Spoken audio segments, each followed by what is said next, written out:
I really need to change that 30 seconds to like fucking 10 seconds. Man. Right? It just feels like the longest 30 seconds of my life, dude.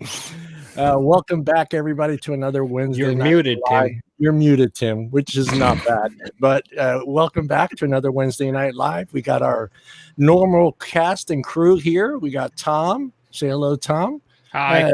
Tim. Say I hello, can Tim. speak. I'm here.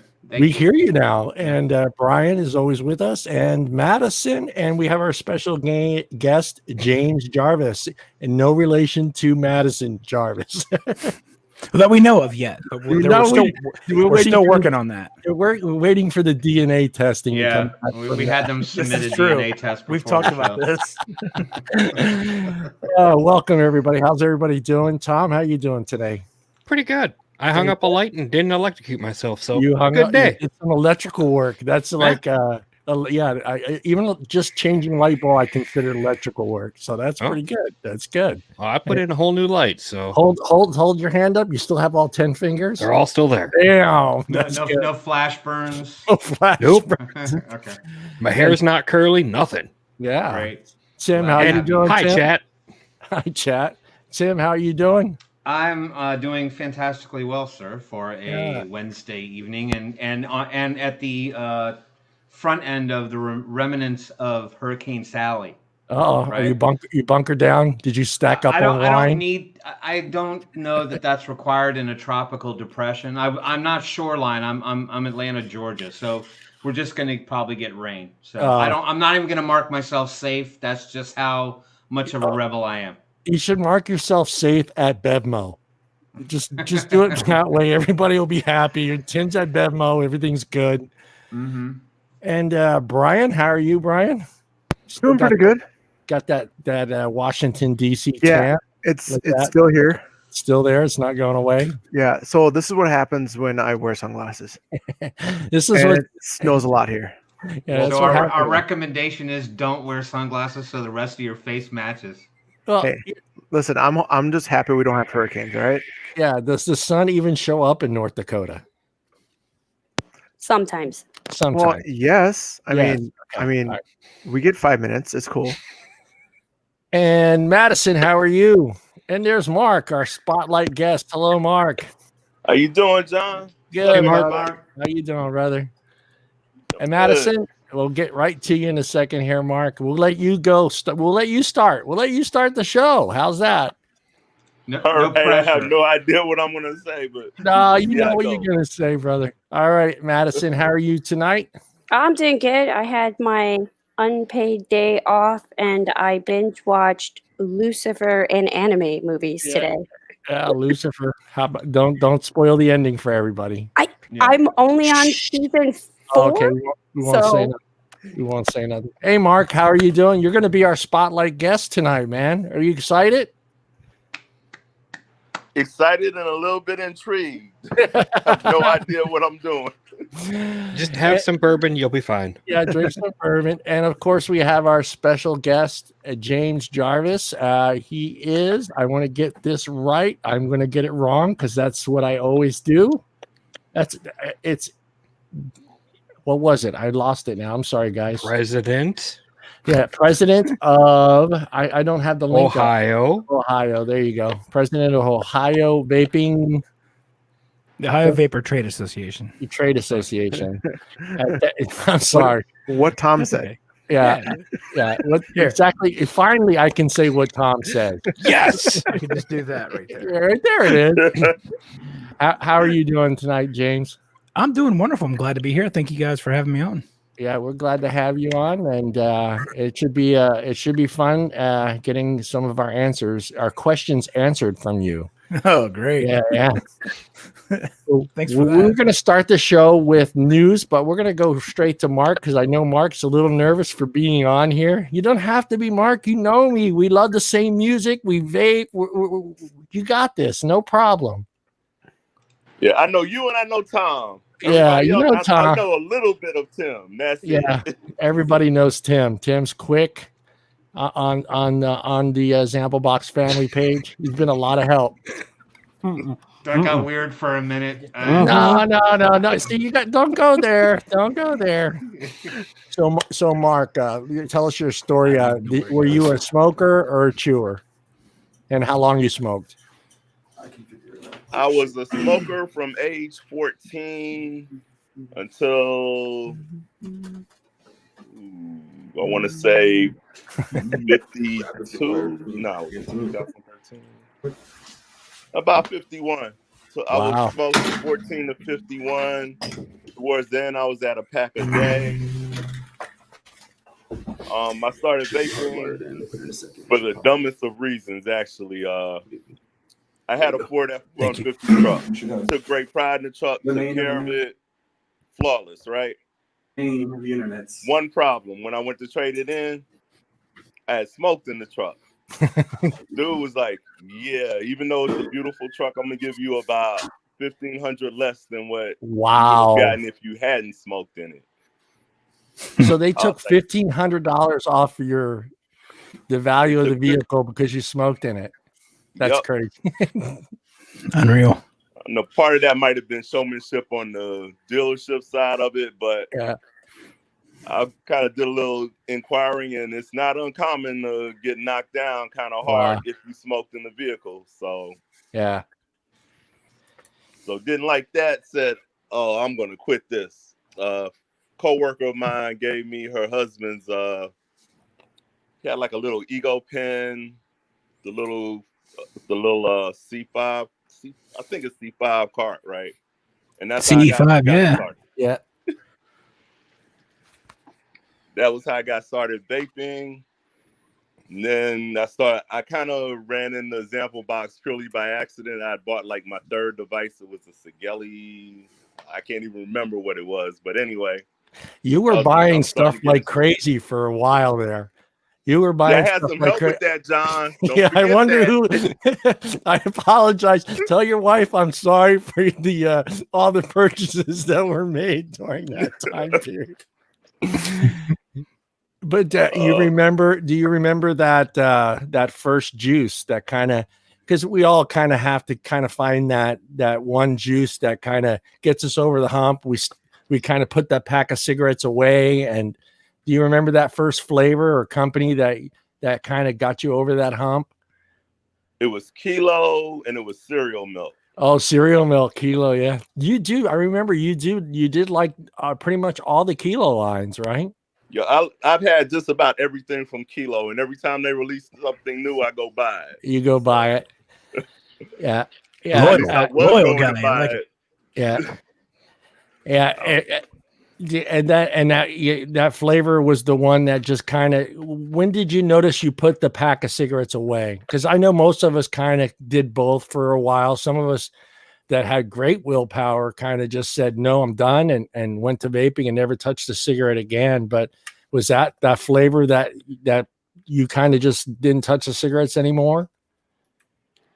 Yeah, I kind of think so. I did both for maybe 2 weeks.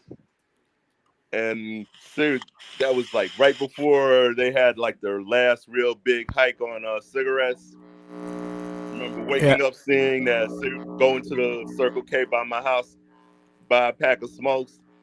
Dude said something like $7. I was like, oh, fuck no. That's half a bottle of juice, and the juice is going to last me like a week. So. Yeah, people laugh because we did have out here in the Central Valley, we did have a kind of a lower price than everybody else did for a pack of cigarettes for a long, long time. I mean, you had to go into the city, San Francisco, to start seeing $13, $15 a pack, but they kept cigarettes here in the Valley at like $5 to $7 for a long, long time. I think they're still $5 to $7 a pack out here. I think so. The last person I talked to that's a smoker told me he paid like $8.10. So I figured the price had to be somewhere around $7 with the taxes and stuff. Came up to $8. Yeah. Anybody got some questions for Mark? Tim, Tom, Brian? Madison's ready. She put her mic down. Go, Madison. So how long have you been with Example Box? 2013, right around Christmas time. A friend and I decided to split the membership because he had just got into vaping as well. he was in a search for like the perfect flavor. Since I had already found mine, I was like, well, it couldn't hurt to try some other stuff. So basically since December 2013. So you and I joined right about the same time. Mine was the end of 2013, beginning of 2014. What made you go with Zample Box? I know it seemed like at that time they had the most bottles for the lowest price. And that was one thing both of us were concerned about. And then they had just kind of started where you could pick your own stuff in the box. So I was kind of like, yeah, I'm a big fan of that since I already know what I like. Yeah. Yeah. So my question is, so Mark, like, what is your preferred flavor profile? I mean, you said you like everything that Kilo puts out. I haven't bought everything that Kilo has put out. I go for the fruits. What's yours? The same I one like as mine. Fruits, cereal vapes. Right now I'm puffing on just straight strawberry. At least that's what I call it. Forgot the name of the company. I got so many bottles in here of vape juice. It'd take me forever to find the bottle to show y'all, but I know that struggle. It's kind of a good struggle to have. That Kilo cereal vape was really good. It was one of their really good flavors. And the other one was that one it was the only one that I actually vaped honeydew. I don't like honeydew, but for some reason Kilo nailed honeydew. Was it that Kilo Nada Dew? I The think pink so. bottle? I think so. Yeah, that was my favorite. I went into the vape store one day and I was like, give me that pink bottle with the gold on it. It was the Kilo Nada Dew. I still have it for a bunch of them. I absolutely love that. That's very spot on. Yeah. Here's the big question, Mark. How many devices does Mark Miller own? Is she in the room? Is she in the room? She can't hear us, right? Nah, I'm in my office and I got the door closed. Still talk quietly. I think I have wife personally owned. Some of them I've given away. Oh, people good. wanted to get started vaping. Nice. As I kind of like moved further down. But I think I probably have had close to 40 at one time. Woo. Yeah, 40 at the peak. I remember. I was kind of like, I'm getting ridiculous now. Yeah, I remember you. I had 40 and John posted something that I wanted to buy it too. Yeah. I was like, shit, I got 40 of these things. What was the one? I remember your post. You wanted it so bad, and it was the series mod from Jabo, the Noisy Cricket. And I was like, Mark, I don't know if you want that right now. I don't know if you're ready for that kind of a vape. It's a whole different build with that thing. So I remember you posting, I want to get the Noisy Cricket. And I remember like, Mark, no, not yet. Don't go into series yet. You're too new. And you still got it. Yep. Yeah. And you walked me through how to build for it. I walked you through how to build on that thing. Yeah. That was one of those devices for some reason. There was nothing special about that device, but it just sold a shit ton of them. I mean, everybody had it. I mean, whether they were a newbie or just getting, or a veteran vapor, they had to have that Noisy Cricket. That thing was just. It was simple and it worked. It's simple and it worked. I have 4 of them. You have 4 of them. See? I bought one, and I play with it every once in a while. Yeah. I have 4. I was given 3 because they didn't work for those people. They're like, it was cheap enough. Here you go. And I'm like, all right. Yeah. I'm trying to figure out how to put them together like Legos, though. Well, yeah, when they put a 0.18 build on that Noisy Cricket, and they don't realize that's like fire. Yeah. Well, I think it was they finally realized they needed. Didn't they change it up on the version 2 or something? They made it so you can switch it from parallel to series. I think they did. Didn't they did. Yeah, I got 2 of those too now. Yeah, you got 2 of those. People didn't want those either. Actually, that one was a good one from Wismic, and that kind of killed my Noisy Cricket thing for a while because I'm like, it's serial, it's parallel, and there's a lower possibility I'm gonna blow myself up. I think I'm gonna go with this one. See, Battery. John's getting you to buy devices. No, I'm talking to John about buying devices. See, Yeah, it's working out pretty well. Yeah. Yeah, get even for me, man. Oh, I will. Get even for me. Yeah. I got you. John has cost me probably in the neighborhood of $200 or so, just posting random things. And even now, he'll post like the fancy dot mods, and I'm like, ooh, I want that. Yeah. My wife is looking at me like, for what? Yeah. You don't have enough already. It's Monday, Tuesday, Wednesday, Thursday, Friday, Saturday, and Sunday mods. That's what you got to have. You got to have 2 for each day. Got to pair them up with your underwear. That's what Yeah, you yeah. gotta do. I mean, we all could just add him as a friend, and like every day, we all put on his wall just a picture of dot mods, just continuously Dot until he buys mods, one. keep posting dot mod stuff. Well, I was thinking I'd just show him this. yeah, the Kudama. I was gonna say, Mark, don't talk to Tim. Tim is Yeah. a really, really, Yeah, really bad Tim influence. is taking over for me on getting Yeah. people to buy stuff. I bought Yeah. 3 of them because of Tim in Yeah. one day. Hey, Mark, do you feel That's like skill. your vaping, I don't want to say style has changed any since the day one? Do you feel like you've changed the way you vape from day one, or you? I kind of have, because I've gotten lazy with it now. Like I have like 4 pod things, Yeah, and I like do that just because I don't have to like sit down and build. But I'm also a little bit busier with other things now than I was back then.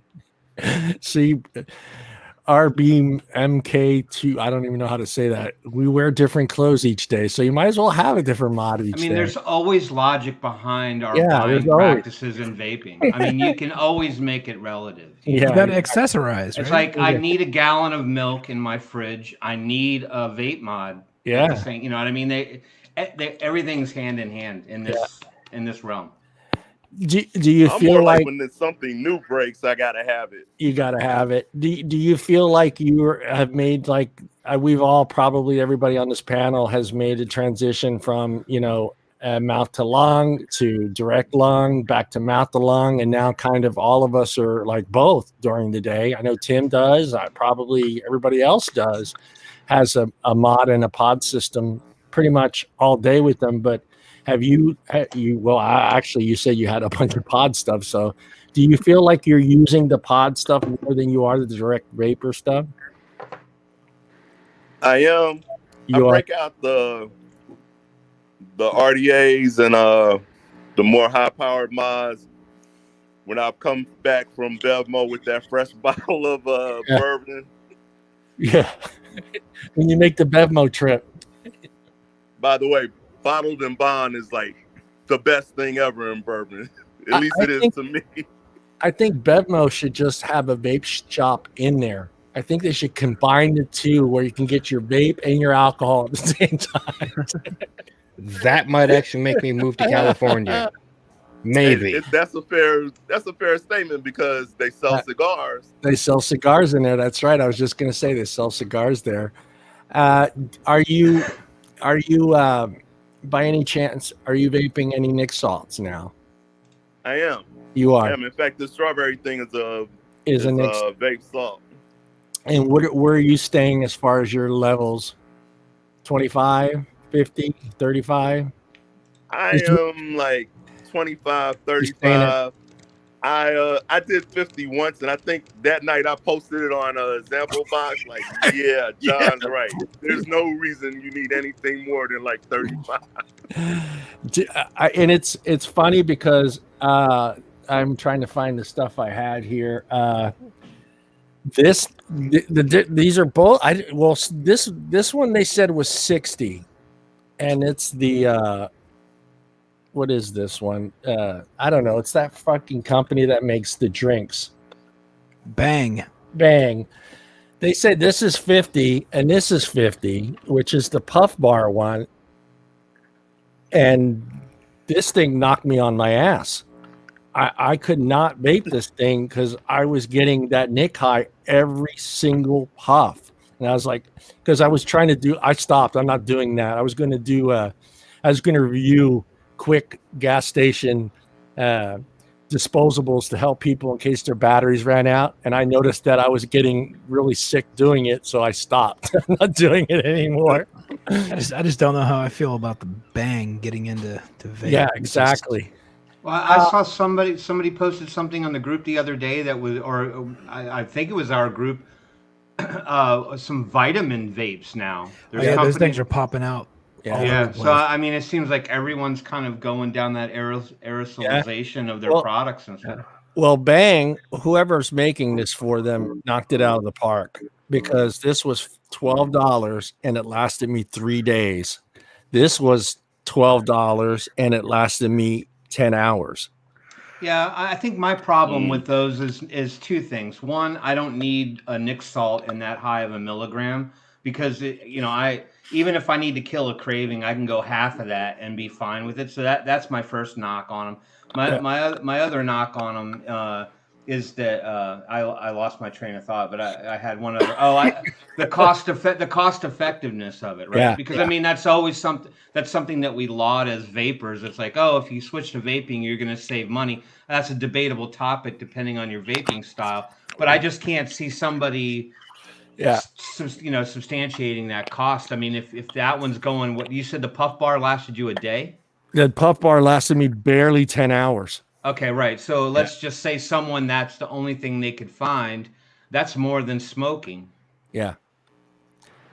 The Bang XL, whatever that's what it's called, that lasted me 3 days before the battery went out.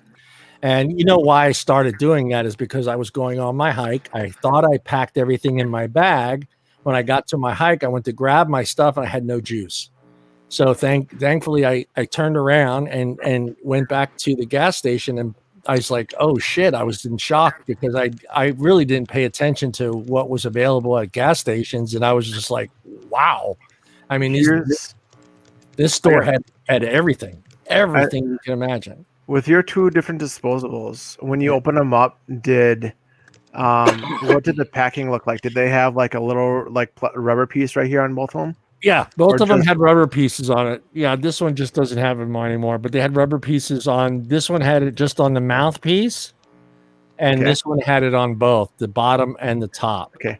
The reason why I asked is because when they ship them, they go through planes, and the air pressure goes in and out, and that's how these things activate. Wow. Yeah. So that could be why your one didn't last for very long, because maybe it had that pressurization where it actually used some of the battery bit. Well, this is from China. Does that help? I'm just saying. That's my logic of that. So that's where it came from. Mm-hmm. Yeah. Anybody got any other questions for Mark they want to ask him? I do. So since you're one of the oldie Sample Box people, did you wind up getting the Sample Box DNA 30 that came out? Remember that big green mod that they came out with, the first one? No, Tom. Yeah, I remember that, and no, I didn't. If it wasn't on John's recommended list, I probably didn't buy it back then. Darn. So. Yeah, because I got one, so I was kind of hoping maybe another one. By John, believe me. Yeah. No, well, at that time too, it was Sample Box page was at that stage where if it wasn't high end, nobody wanted to talk to you or help you. So I saw a niche there where people were asking questions on lower end devices they weren't getting any help. So I was like, you know what, I'm going to help these people because no one's helping them. And they're like, oh, that's Chinese crap, or that's a knockoff, or that's this. And I'm like, you know what? These people still need some help, whether it's on building or battery stuff. And I just, to me, I felt like that was needed back then. Where today, you can see on our page, the Sample Box page, is pretty much everybody. I don't know if it's because the industry's kind of leveled off on quality. I know the stuff that's coming from China is pretty good. I mean, it's right up there with, let's say, what's coming from Germany or Switzerland or Italy, or as far as materials used. But, you know, they weren't getting any help. So I figured that this was a great way to help people that wanted to buy vape stuff that weren't what's the term? Enthusiast? You know, they they had to have something from Italy, or they had to have something from Germany, or they had to have, some crazy, not everybody back then wanted to spend $110 for an RDA. So yeah, it was a great way to help everyone out, and basically they can see that the products, they're still good products. You got to learn how to use them. That was basically it. Any other questions for Tom before we jump into James and Mark? You're happy to stay if you want to stay on, and you can stay on. For Tom. Question for Mark. Mark, I have questions for Mark Sure. as soon as I get done dying from this dry hit I just took. yeah, questions for Mark. So, did you find your transition a bit easier when you found you were drinking? You were drinking it.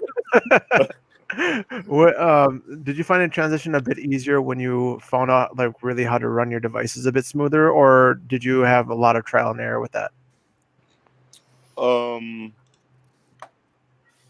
Actually, I was kind of fortunate because I discovered Example Box right when I was really starting to get into vaping, and I kind of was blessed that I could go somewhere and I could ask questions. And yeah, there were some people that clowned me, but there were a lot of people who answered it. Mhm. Like Tom was one person, John, Neville. Yeah. So I kind of started off learning how to run the devices properly, and then they were all really big on safety back then. In fact, every day I would go on the site, it would be things about battery safety, things about how to build coils correctly. So I was fortunate in that sense. I benefited from all of that. You have some good vape shops too in the Sacramento area that were very helpful. I know a lot of those guys out there were very helpful and knowledgeable vape shop, employees at those vape shops. Because I think you had Planet of the Apes. Yep, went there a couple of times, and they were cool too. They very, very knowledgeable people, always working for them. Yeah. In fact, Planet of the Apes was funny because I came in and I was like, and I was just getting in the coil building then. You guys hadn't taught me anything. And I go in and I'm like, I need a coil for this. And dude goes, we usually charge to build coils. You realize that. But since you're kind of new, I'll just do it for you this one time. Plus it was slow, right? So he's building it and then he stopped. He goes, come here. Walk over. He's like, this is the stuff you need to build coils with. We're going to build this coil together. So we built the coil together, and that was really helpful. And then y'all told me everything that he did wrong. Because he really just kind of shotgun through it. There was we're going to fire the coil a couple of times to get it right. None of that. It was just, here's your coil. Now you know how to twist them up. Get out of here. Yeah. Well, they were one of the first shops here in Modesto that had a build class on Sunday for an hour. I think it was from 10 to 11 o'clock. And all you needed to bring was your drill and screwdrivers. They supplied all the wire and everything. So it was a great class. And I was surprised when I went in there on site. I know how to build coils, but I just wanted to kind of go in there to see if people were actually taking advantage of that. And they were packed. They had like 10, 11 people there where they had the table set up. Everybody had their drills. I was like, this is fucking cool, man. So, yeah, but those days are gone. So it doesn't really matter. Yep. Those days are gone. Matter of time before they're all closed. Yeah. Any other questions for Mark before we jump into our news? And James got some stuff he would like to touch on some of our news topics. So, you're welcome to stay, Mark. If you feel comfortable to stay, you're more than happy to stay. We are more than happy for you to stay. I'll stick around. It'll be fun. An hour, so I'll stay with y'all for at least another. Grab a drink and enjoy it. You'll have fun with us. All right, let me pull up the first story here, guys. Let me make sure I get this right. All right. And I think I'm on the right one. And what is that doing? Oh, there it goes. Our first story is, will synthetic nicotine skirt FDA tobacco authorities? And it's a pretty interesting topic. I'm going to go ahead and put the link on. Let me copy this link and put it in the chat so everybody can, if they want to go read that article. we kind of got an idea of it because we had a little pre-show, but I'm going to go ahead and let James talk a little bit about it, and maybe because he has some insight. You are a e-juice company owner, correct? Yeah, we've been making liquids for about I don't know, 7 years or so. Yeah. Before you get started, if you have a link for your e-juice, please put it in the private chat, and we'll post that on there as well. That's all good. I don't come on to promote that at all. I just want to talk about everything else. But the synthetic thing, is very intriguing. I mean, we knew from the get-go when PMTA was announced, the FDA said they could not regulate synthetic nicotine. Just kind of, at that point, we just all thought it was not a big deal. But, the more you've looked into this and keep looking into it, there is a pathway there. But right now it's cost prohibitive to this point. But reading through that article, there was a lot of things in there that were called out. And I think you had told me earlier, I didn't even know that there was a bill that had already passed the House relating to synthetic nicotine. So they're on the game. They're on the ball. Yeah, I mean, you got to figure that was going to come up, though, when you look at a lot of these state bills that have been put into place, or at least the city bills, ordinances, or whatever. They talk about all forms of nicotine, including nicotine powder, synthetic or artificial nicotine. The locals seem to be a little bit more ahead of it than the federal folks were, but it's there. It's there. Yeah, I mean, it's still it's a viable option, but it's a very cost prohibitive option as it stands right now. But if more folks switch to this method, cost may come down. But right now, it's pretty pricey. It's pretty pricey.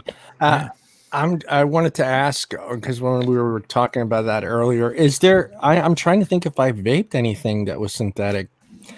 Is it going to be something someone will be able to taste the difference? I've never vaped it. So I know in the beginning, it was really harsh. From what I talked to a couple years ago, like everything else, technology's gotten better, and obviously people that make liquid have gotten better, and the folks that produce the nicotine have obviously gotten better. The scientists. So I don't know that it's as harsh as it was 2 years ago. Yeah. So I can't really answer that, but from I've talked to Taylor Cage, who's with North American Nicotine, and she kind of told us that it was not as harsh as previous synthetics were. Now that you talk about that, I remember I have vaped some of that stuff, and I do remember it being very harsh on my throat. If any of you guys vaped any of the synthetic? Well, no, that was going to be my question. I mean, I didn't even really realize that it was out there into the mainstream. I mean, is it in products that we would? I mean, how would we know, right? I mean, how? Because every now and again, users in the lounge get like a Nick Salt in their standard sub box, and they kind of get a little worried because they hear it's only for like pod devices, but it's only like 3 and 6 milligram nicotine. But I don't know that I've even crossed paths with any product lines that are actually using that. I'm trying to think. There was a company a couple years ago that all they made were synthetic nic liquids. It was in kind of a funky looking bottle. I believe it was a glass bottle with like a long neck to it. I keep wanting to think Old Grumpy Bastard or something like that. I don't know if that was the name. That was the only company that I knew until this year. Obviously, I believe Five Ponds now has a line that is a synthetic nic that is all tobaccos, I think. Okay. Yeah, I mean, I don't think I can't admit to using it directly, so I wouldn't know. How about you, Brian? You tried any of that yet? I haven't. No. Well, Hangson, I had that a long time ago. Oh God, what was that? 2014, I think it was, and that was more MTL stuff before. But I haven't had any of this stuff, the newer stuff, I should say, with any of that synthetic nicotine. Yeah, I noticed Shannon also confirmed that it's the stuff from the Five Ponds line. Five Ponds. I'm trying to think of the other brand. I can't remember the other brand. I'm sorry.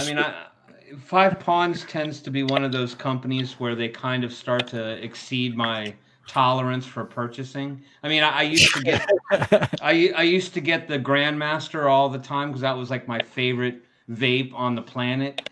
and at that time they didn't have 60 mil bottles. They only had 30 mil bottles, and you were dropping it like $20 a 30 mil, or more than that. I think they were like $24, $25 for a 30 mil, due to their practice or how they, or whatever they were doing in their lab. They would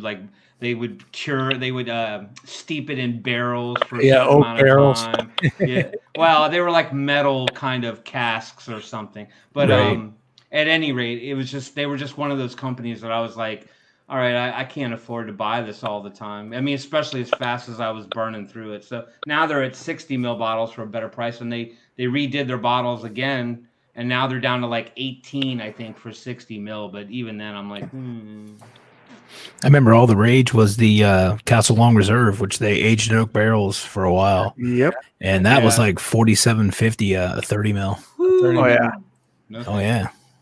That's I can't pay more for vape juice than I pay for bourbon. for your bourbon. But those guys are great, man. They're on the cutting edge, and they Yeah. do fantastic things. Their lab is immaculate.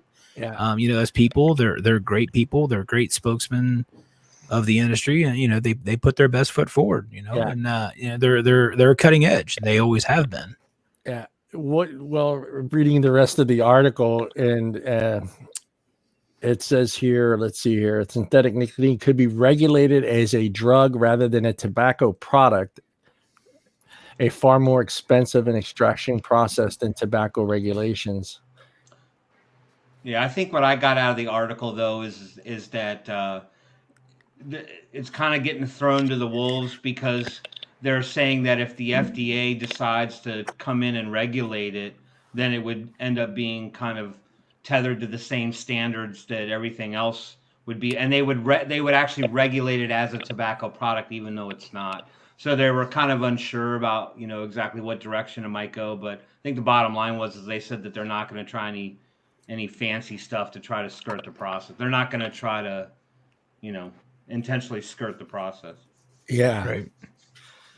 Well, it was an interesting article. I know I've tried some. When you said harsh, and I remember trying a few brands. I wish I could remember who it was, because there was quite a few that came out about a year and a half ago, maybe about a year ago. There was a bunch of them, and that was their I don't want to say gimmick, but that was their selling point, that it was a synthetic nicotine product. And I wonder. Well, the one that came out a while, this was 2015, 16, I think, around that area, was actually Nectar that came out, and they were saying that theirs is all synthetic and all that stuff. That was a big push for them off the bat. And Nectar was one of them, I remember. I think there's a few others, but that was the TFN thing, the synthetic TFN. The TFN was supposed to be the synthetic nicotine. What would If I remember correctly?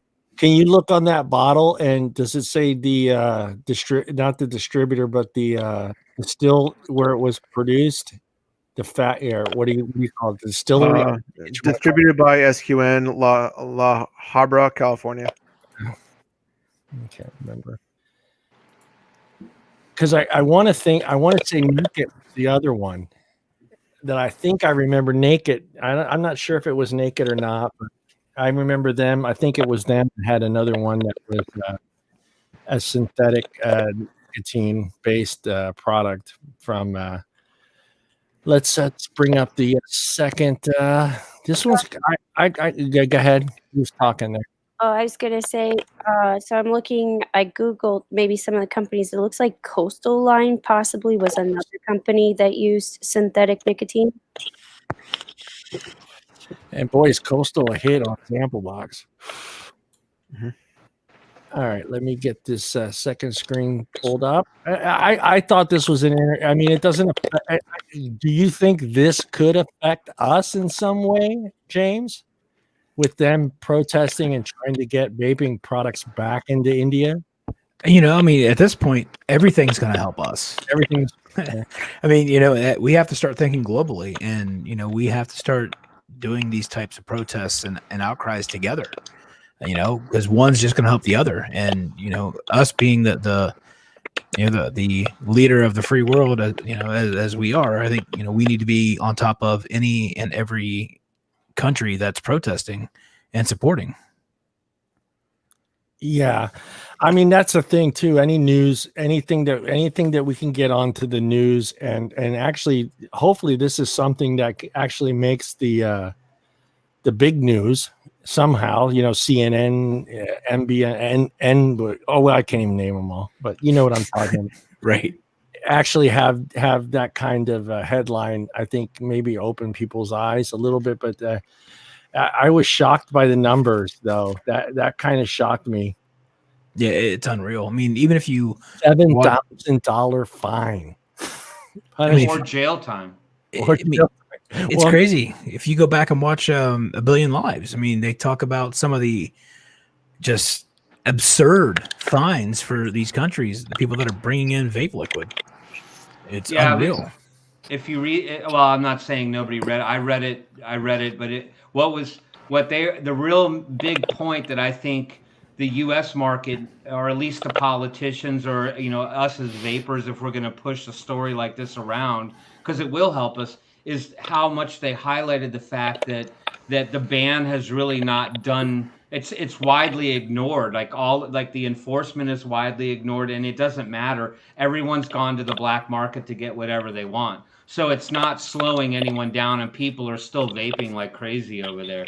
So now it's just down to a matter of legalities at this point. But it's just another proven case of how bans are not the answer.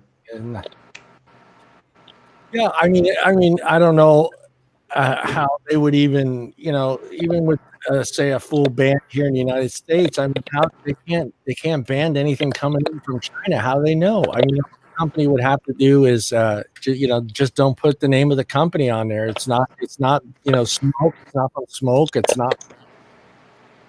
Mark, I'm going to have to mute you because your phone is popping our audio. So I'm going to mute you. There you go.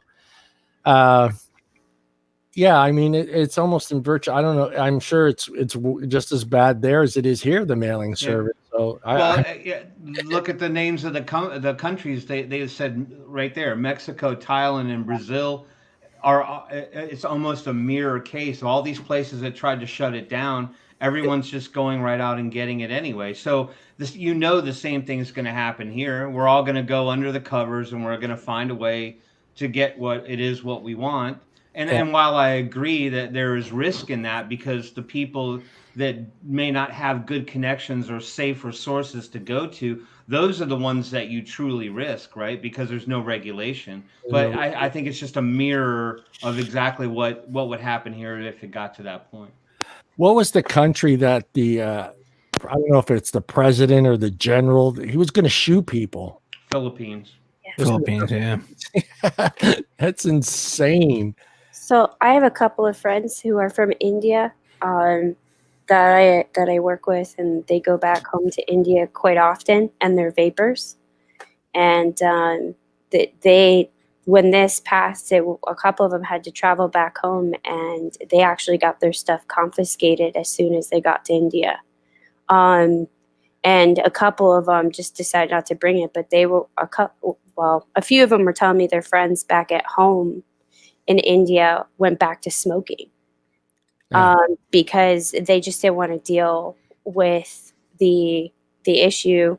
And then some of them had gone out to basically the black market, but they were really afraid because if they were in the poorer areas, they were more likely going to get targeted than somebody who was not in the poorer areas. So I know a couple of my buddies from India did say that it made a pretty big change over there, but not for the better at all. Not for the better. Yeah, I mean, you're either got two choices. You're either going back to smoking cigarettes, or you're going to try to find a way to get some vape product. And I'm sure there are some shady people out there that are trying to profit from that in India. So let's go into the last topic here, which is the big one. And let me see if I can get that to come up. And we're going to let James talk about this one first. Which one is this? This one is the big drop reported in vaping by U.S. teens. Yeah. So I'm really proud of this article. Overall message. Yeah. If you look into the nuts and bolts of it, honestly, once the industry, meaning the small independent industry like ours of standalone stores, really took initiative, last year early and started cranking down on youth usage. And then, the federal government comes by in whatever October and changes the age to 21. The majority of last year are showing the results of our work as a small independent vape industry, standalone vape stores, because we put our foot down, and you could really tell the difference in the numbers. They're gonna brag on themselves for, we made it 21 and over last year. Well, that was 2.5 months really when you look at it, and then the beginning of this year we had COVID. So I think this article is it's a great article. It's great research, but they really need to clarify some information in there, because they're not telling the whole truth. But again, this is what the media does. We understand it, and this is what the government does, because obviously they want the kudos for taking the initiative to do something. But overall, it's a great kudos to the small independent standalone vape store industry, because we really did put our best foot forward. Now, let me ask you, James, because we talked about this before on the show, but how do you feel about that number? How accurate you think those numbers are right there? The 5.4 million, 3.6 million. And we know how they came up. We all on this panel know how they came up with that number. So if you tried it at least just once in a month period, you were considered a vapor. Right. I mean, vapor or smoker. I mean, still, they're still counting smoke. So, let's call it what it is. Kids are kids. They're going to try something. Yeah. And because their friend's doing it, or this person's doing it, or they see it here or see it there, that number is severely inflated, in my opinion. And I think those numbers probably are about a half of what they should be, if not even less. Well, that's half our total as vapors in the U.S. Right. I mean, come on. Let's think about this for a minute. Really, You're telling me the majority of this industry is under the age of 21, and I'm going to call bullshit. Yep. And back then it was, in most states it was under the age of 18. So, right. I mean, it's absolutely ridiculous. So those numbers are honestly not true numbers. Just like they say 97% of the vape industry, Juul represents 97% of the vape industry. No, that is absolutely false. Again, it's just more hyperbole and more, clickbait for them to get stories published, and more ammunition for them to use against us in the end. And well, you can tell by reading the article, they did do the little pat in the back. It was because of our flavor ban. Yeah. And the campaign for tobacco free. And Matt Myers, that guy is just. he's. I think he walks around like this. What do you think? Well, the thing I wanted to point out is that this is another one of the typical articles that if you actually read it, you get to about 70%, 75% of the way down, and that's when they start talking about the deaths from the THC and the vitamin E acetate. Like the whole front end of the article is loaded with all this misnomer, and then they finally state the truth at the bottom, because they know most people are probably going to get through 3 paragraphs and be like, read up, I've seen all that. Vaping's terrible. These kids, they're over the kids. Way to go, big government. It's it's the third paragraph, and it's by the way, right? Which shows all the more importance of the state trade associations and the great job that they do educating legislators, because at the end of the day, there's 3 sides to every story. You're going to get one side, you're going to get the other side, and somewhere in between there's going to be the truth. And if you go in speaking the truth, it's going to come out in the end. Yeah, and legislators see that. I got a question for you. I want to ask some of our other guests in prior shows, but what percentage do you feel these politicians actually understand about vaping in a whole, from 1 to 100%? It honestly, it really depends on how active their state association is. Honestly, whether it's the state government or the federal government, it depends on how active they are. If you have a state association that is very well connected and has a good relationship with the state and federal legislators, they're going to understand it a lot more.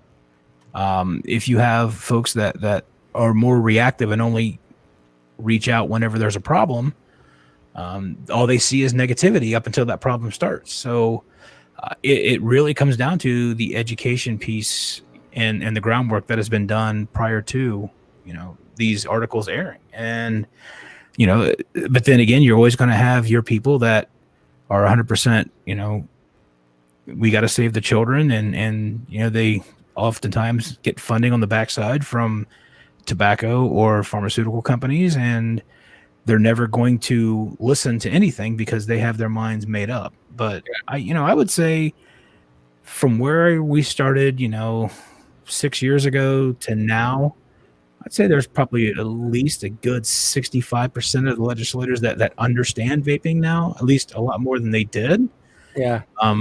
There's a lot of research that goes into it. And thankfully, there's been a lot of peer-reviewed science, and there's been a lot of communication over the last few years about what it really is. So, yeah. Are you surprised that vaping hasn't become a big political issue with this upcoming campaign? Well, it kind of has. I mean, it kind of got off though. It was he had that round table meeting. I like to call it the round table meeting, but then it kind of, it hasn't come up with either party really. It has and it hasn't. So, President Trump came out and decided to, give the small independent industry a little bit of a lifeline there last year. And thanks to, the great work by all the associations and the consumers, and obviously Greg Conley, Tony Abu, VTA, and Scott Ely, who was there also from AIMSA at the table. And, they made it a point. And things got changed. It's still there. I mean, you've seen quotes from the Biden campaign that says that if he's elected, he will ban flavored vapor. I mean, it's there. He has made that openly. Yeah. I think where it's kind of dissipated in Trump's campaign is because he was getting hammered, and I do mean hammered by vapors. I mean, everywhere he turned, every rally he went to, every fundraiser he went to, everywhere we were there. I mean, it didn't matter if he was in Hershey, Pennsylvania, if he was in West Palm, Florida, if he was in Minnesota, we were there. Whether it was 10 or 50 of us, we were there holding signs. And I really think, at the end of the day, he kind of wished he wouldn't have gotten involved in this industry because it made him a target. Yeah, I think he wished Melinda, whatever her name is, would have kept her mouth closed. Right, Melania? Yeah, I mean, I think he wishes she would have never brought up vaping whatsoever. Now, I know there's this story. I don't know if it's true. You guys have all heard it, that she caught her son with a vape product. I don't know how true that story is, but I don't know, but you got to think of it this way: that kid doesn't go anywhere without Secret Service. Yeah, exactly. So, if in fact it did happen, he's a pretty slick kid. I mean, what Secret Service agent's gonna say? You know what? Yeah, go ahead. Have a puff bar. Go ahead. Yeah, grab one of those. We won't say nothing to mom and dad. Screw my $110,000 a year job. I'll let you go get a $12 puff bar. So it's not happening. They don't make that much, John. Right? They don't make that much. I'm sure they make pretty close to that. I'm sure they better be, if that's their job. If you're protecting the president, you better be making at least $100,000 a year. I'm sorry, but this industry did an amazing job last year of getting itself noticed for the good reasons. And thanks honestly to UVA's rally in DC last year on November 9th, I think it was, followed by the outcry on Facebook with the calls to the White House, the emails, and then ultimately actually myself, Nick Orlando, Jonathan Redstein, and Eddie Morales, I think it was. I was in Florida, and Nick said, "Hey, Trump's going to be at West Palm Beach on Monday. You want to drive down there?" I'm like, "Yeah, why not?" So this was right on the heels of all of that, and so the four of us went down there. We were holding signs and got seen by the White House press corps, and there was a picture that was posted up on the internet at the White House, and then obviously it went out to Twitter on a couple different of the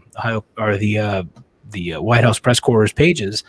that there were four vape bros in white t-shirts holding one professional made sign that said "We vape, we vote."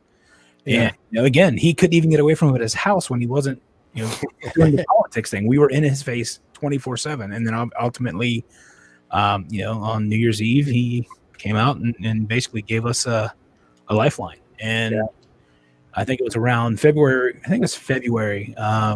Alex Azar called into a radio show in Toledo, who I happen to be friends with the DJ, Scott Sands, and Scott messaged me, said, "Hey, I got Azar on today. What question do you want me to ask him?" And I sent him this very long question, and Scott looked at it and kind of reworded it a little bit to make it didn't sound like it was coming from the industry. And Scott called him out on the corner about, "Hey, what are you going to do with all these small independent businesses that you're going to shut down because of the PMTA?" He says, "Oh, we're going to have a streamlined pathway." And that radio bite basically made it to HHS via the hands of Amanda Wheeler. I sent the copy to Amanda. Obviously, it went all around everywhere, but Amanda took it and had a meeting with HHS and delivered it right to them. And they're like, "Oh, we don't know anything about this." And to this day, we still haven't heard about a streamlined pathway. So it's interesting. The guy, he couldn't get away from it no matter what he turned. So that's off to the vapors, UVA, VTA, AVA, Nick and Amanda and everybody that's in an association, one of the state associations, for stepping up and making sure that we had our voice heard and we had an opportunity to change the future, and we did. Go ahead, Tim. Yeah, this question is for James. It's an opinion question. So obviously there's some ancillary stuff that's still going on that we talk about on the show often, and that's House Bill S 1253, which is the one that Feinstein wrote to prohibit the United States Postal Service from carrying vape products and stuff. And we all know that it kind of did a reverse path, right? It went through the Senate first. Now it's back to the House, sitting on the House floor right now. They haven't brought it up for a vote. But, as much as we don't trust government, they could vote on it at any given moment, regardless of all the other pandemics and things happening in this world. But there's also been some rumors or some thoughts out on the net about the fact that Trump could potentially just flat out veto it if it gets to his desk. So my question is a matter of opinion. With all of the hubbub going on about the United States Post Office right now, how much trouble they're in and how they're sinking and losing money, and it's become a burden to the federal government, do you think something like that, if it reaches his desk, he would see that as something to veto it, just based on the fact that he would be looking to maybe resurrect the Postal Service? Because isn't that his boy that he got, that's on the firing line about, removing the machines and slowing down the process? If we've learned anything from this president, you don't know what you don't know, and things can change in a minute with him. The scary thing about that bill to me is it already passed the Republican-led Senate, and it's just sitting there in the House, just waiting. Yep. And if it does pass the House, he could veto it, but it would take a hell of an outcry from the vape industry. Yeah. Nothing like we've seen to this point, even for the flavor ban. It would have to be stronger than that. And, we've got to get mobilized, and we've got to start making noise, because if we sit here and don't make any noise at all, we're just going to be like a fart in the wind. We're going to be gone. And I hate to say it like that, but, we need to get active and we need to get loud. Thanks to my buddy Kevin Crowley, who likes to always say #louder. Nothing happens unless something happens. So we need to make sure that he hears us, because he is very receptive to the public outcry on things. We do know this, and he does like small business. So yeah, do you think? Quick question here, because we do have the debate coming up. You're laughing there. Do you think?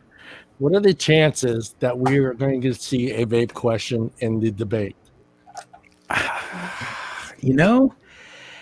If not, everybody remember, you get to tweet this year like you did last time. So tweet those vape questions in there. Put the focus on vaping. And this is a great opportunity. I don't know if they're going to actually put a vape question up there for them to answer, but it's worth a shot, right? It depends. I guess it depends on who's moderating it. Yeah, exactly. Secondly, it's gonna, is this something they're really gonna want to touch after they just seen these newest youth tobacco survey numbers go down? Yeah. On the heels of the PMTA, and the uncertainty of the future of the industry with the small businesses. I don't know that that's something that either side wants to touch. But if they did, it would definitely be a great opportunity for the president or the incumbent to take a stand. But we already know Exactly. Biden's feelings on that, and we know Trump's played in this arena before. I don't know if he particularly enjoyed his experience, but he did play there, and it's not going to go away. So we need to make sure that he doesn't forget about it.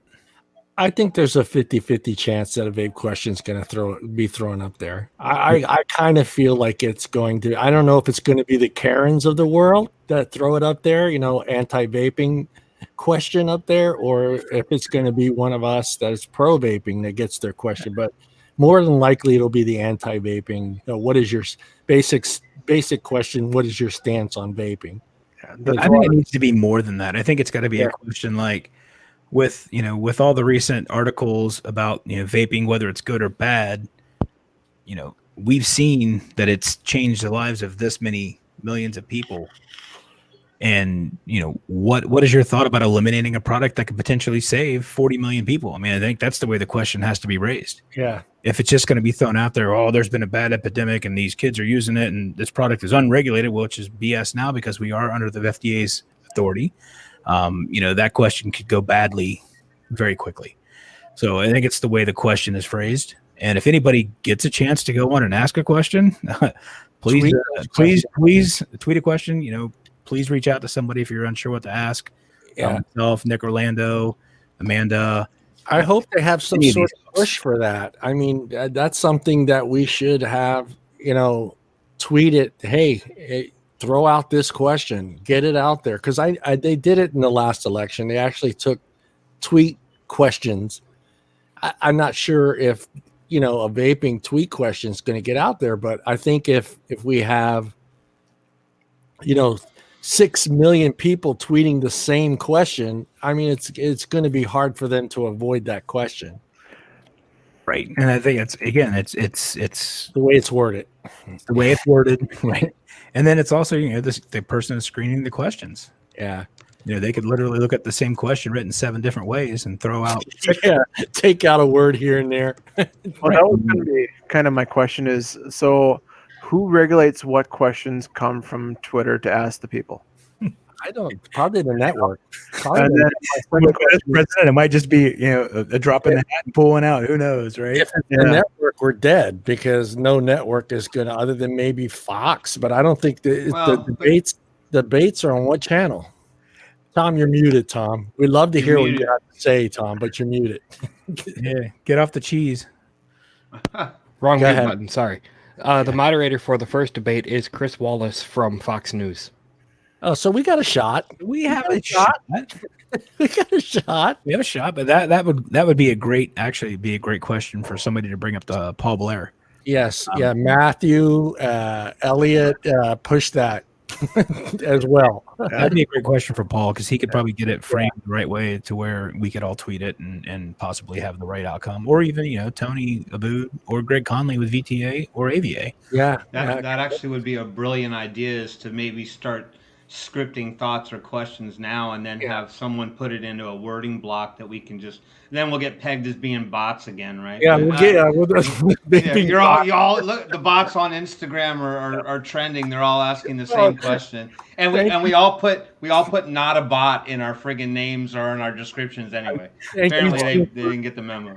I just changed mine. I'm back to a real person now, which is good. Thanks for reminding me about the bot thing, Tim. Yeah, that was gonna be my secondary question. Is like, let's say we have all of us vapors. We don't know exactly how many vapors are in the U.S. But let's say like we had Greg or Tony or whatever had this brilliant question. We would all use our Twitter, and all we did was just tweeted that one question over and over and over and over again. Just hammer it. The key to that is getting everybody to do it. Yeah. because that would be ideal for everyone to be on the electronic devices, to be hammering it out for that one time, for those one questions that actually have some sort of valuable meaning behind the associations. Yep. Right. Well, I think what resonates here, the fact, and it gets brought up quite often too, and is that a lot of people who vape, who are now conscious of what's going on, is we blurred out we're single issue voters. I don't know if that's necessarily 100% true. There's a lot of hot button topics right now, but I think that it does make a lot of sense, because there probably are some people that they really only care about that one particular thing. So if they feel like they have a chance at making a difference or at least getting a question out there, I'd push it on my Twitter, coordinate everybody. It's great you brought that up. So unless you're sleeping under a rock in this industry, over the last week, we had a huge win in Florida. Yeah. Thanks to the efforts of FSFA, Nick, the whole group down there, Dolores, and everybody that just literally have lived this for months. It was the longest campaign against a veto ever, from what I hear. Those guys just absolutely knocked it out of the park and had a lot of folks involved. But on the backside of that comes, the real meat and bones of this is you go out and say you're single issue voters and you put your ass on the line for this governor to support him, and he comes through for you. There's got to be a thank you period on the backside of this. Yeah.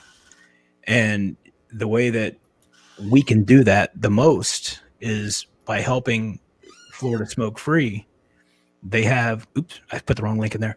They have a political action committee, and what a political action committee can do is make donations to political campaigns. It sounds ugly, but that's the way things get done. After you get commitment, you go out and make sure you're supporting the party and the folks that supported you.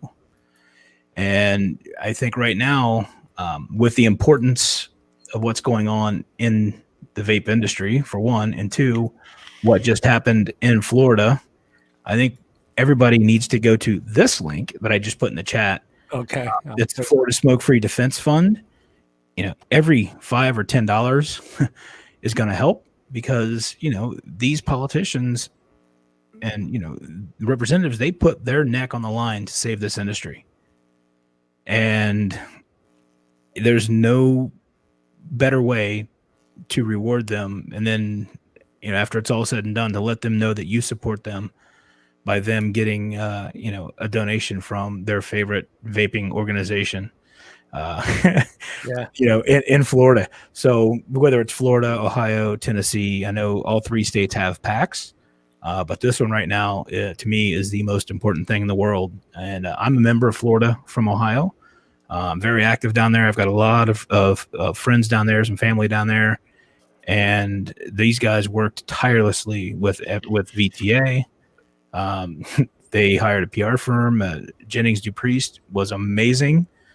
It was seamless, and had those folks not came together and did this and got the support of the industry and the other state leaders and folks, this would never have happened. So that PAC has to be funded so they can continue to do what they're going to do. So I'm asking everybody, please click on that link, drop in 5, 10, 20, whatever, help out Florida Smoke Free, because that's only going to end up helping this industry out in the long run.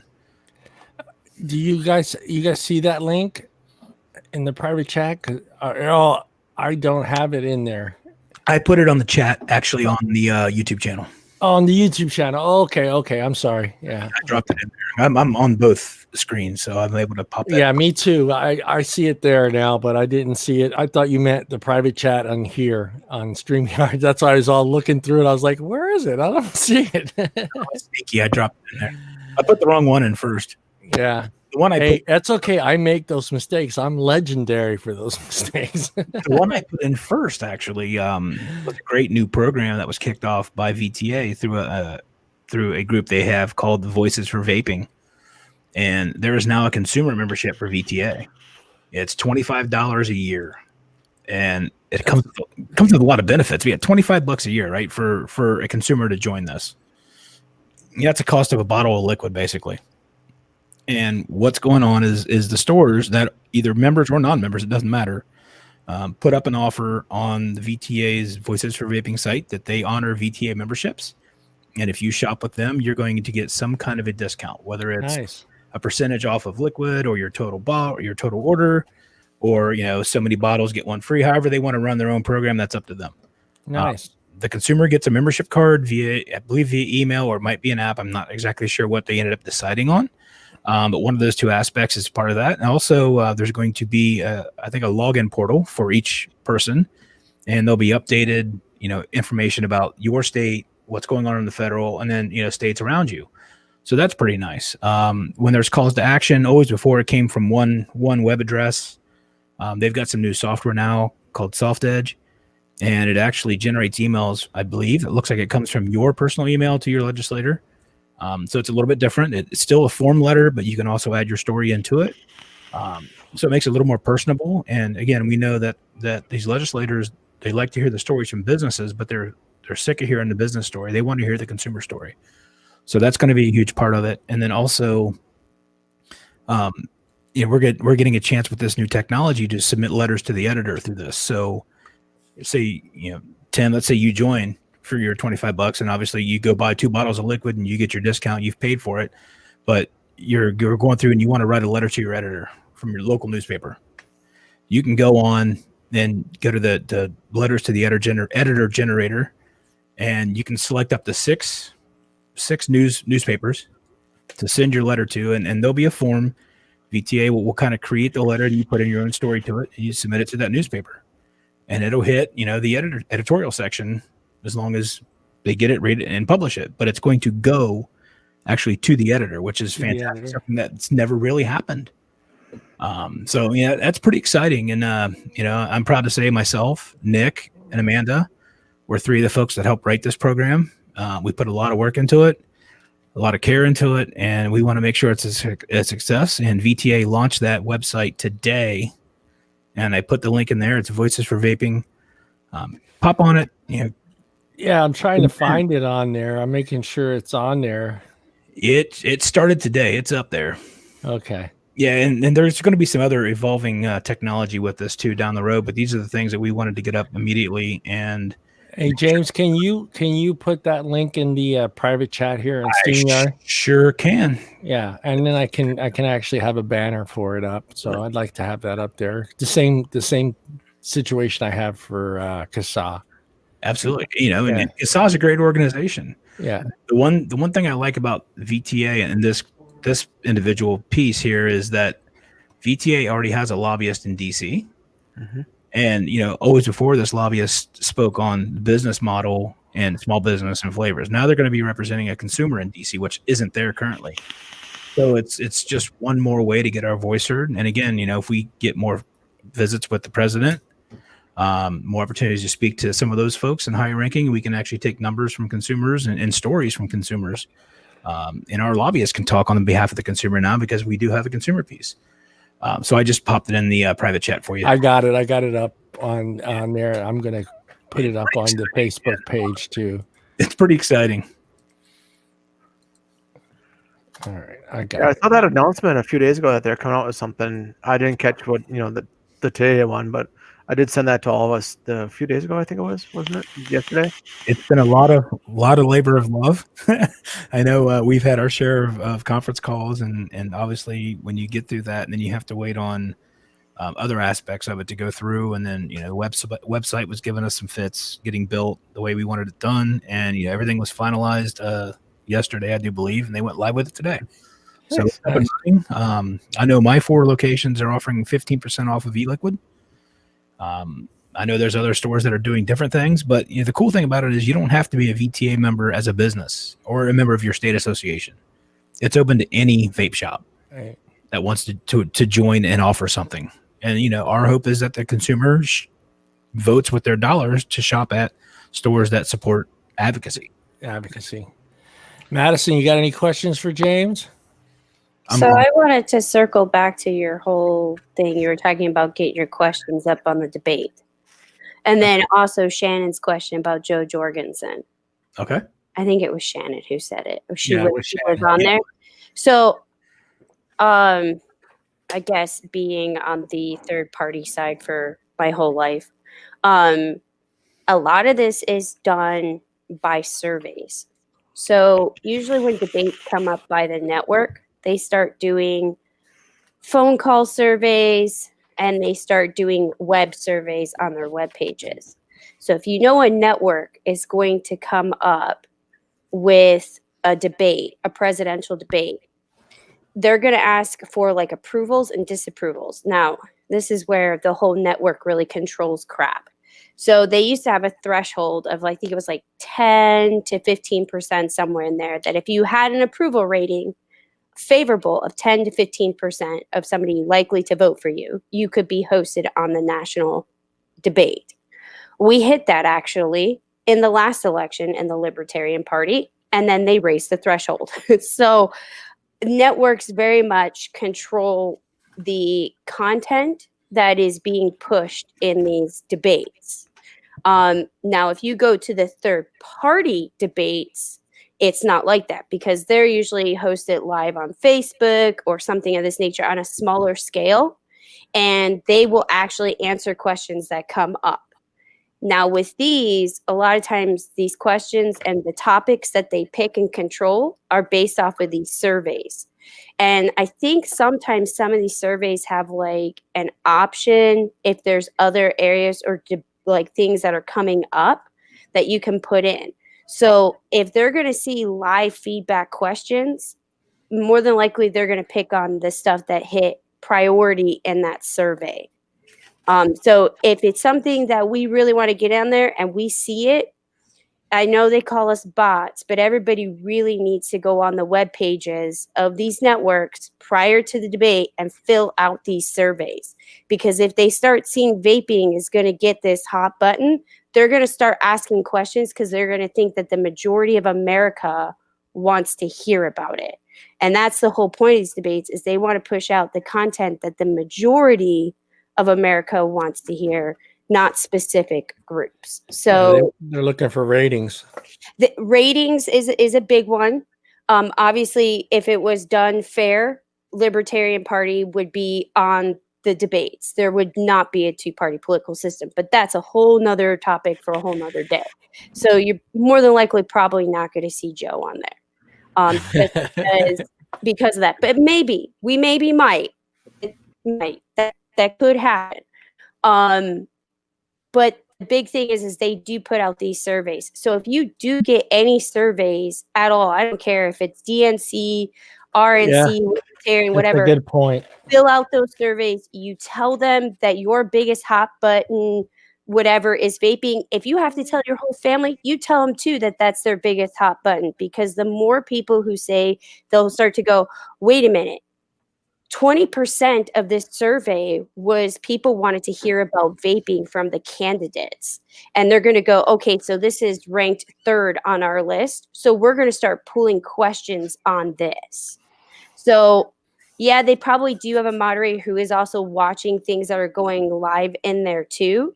And is probably going to pull from there. But to really get on there, surveys is going to be a big one, or our politicians. The more politicians think that vaping is a big, huge thing, the more they're going to push to say this needs to be in the debate.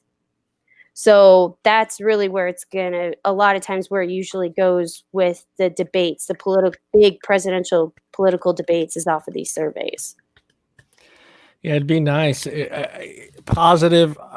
It would be nice to have something positive said on the national network with not billions, but millions of people actually watching it. And hopefully it's a positive thing, not so much so, well, if Biden talks, we know what will happen there. So, but it would be nice to it come up in the debate, just so the rest of the country can open their eyes and see what's taking place. And I mean, I talk about it all the time on my, the reason I started doing it I tried to keep vaping off my personal Facebook page, But then I started to realize, I don't know, about 6, 7, maybe 8 months ago, it was more of a choice that was being taken away from me as a consumer. And that's what I try to push with a lot of my friends, is to realize, take the vaping aspect out of it. This is a consumer choice. I am being told because I cannot buy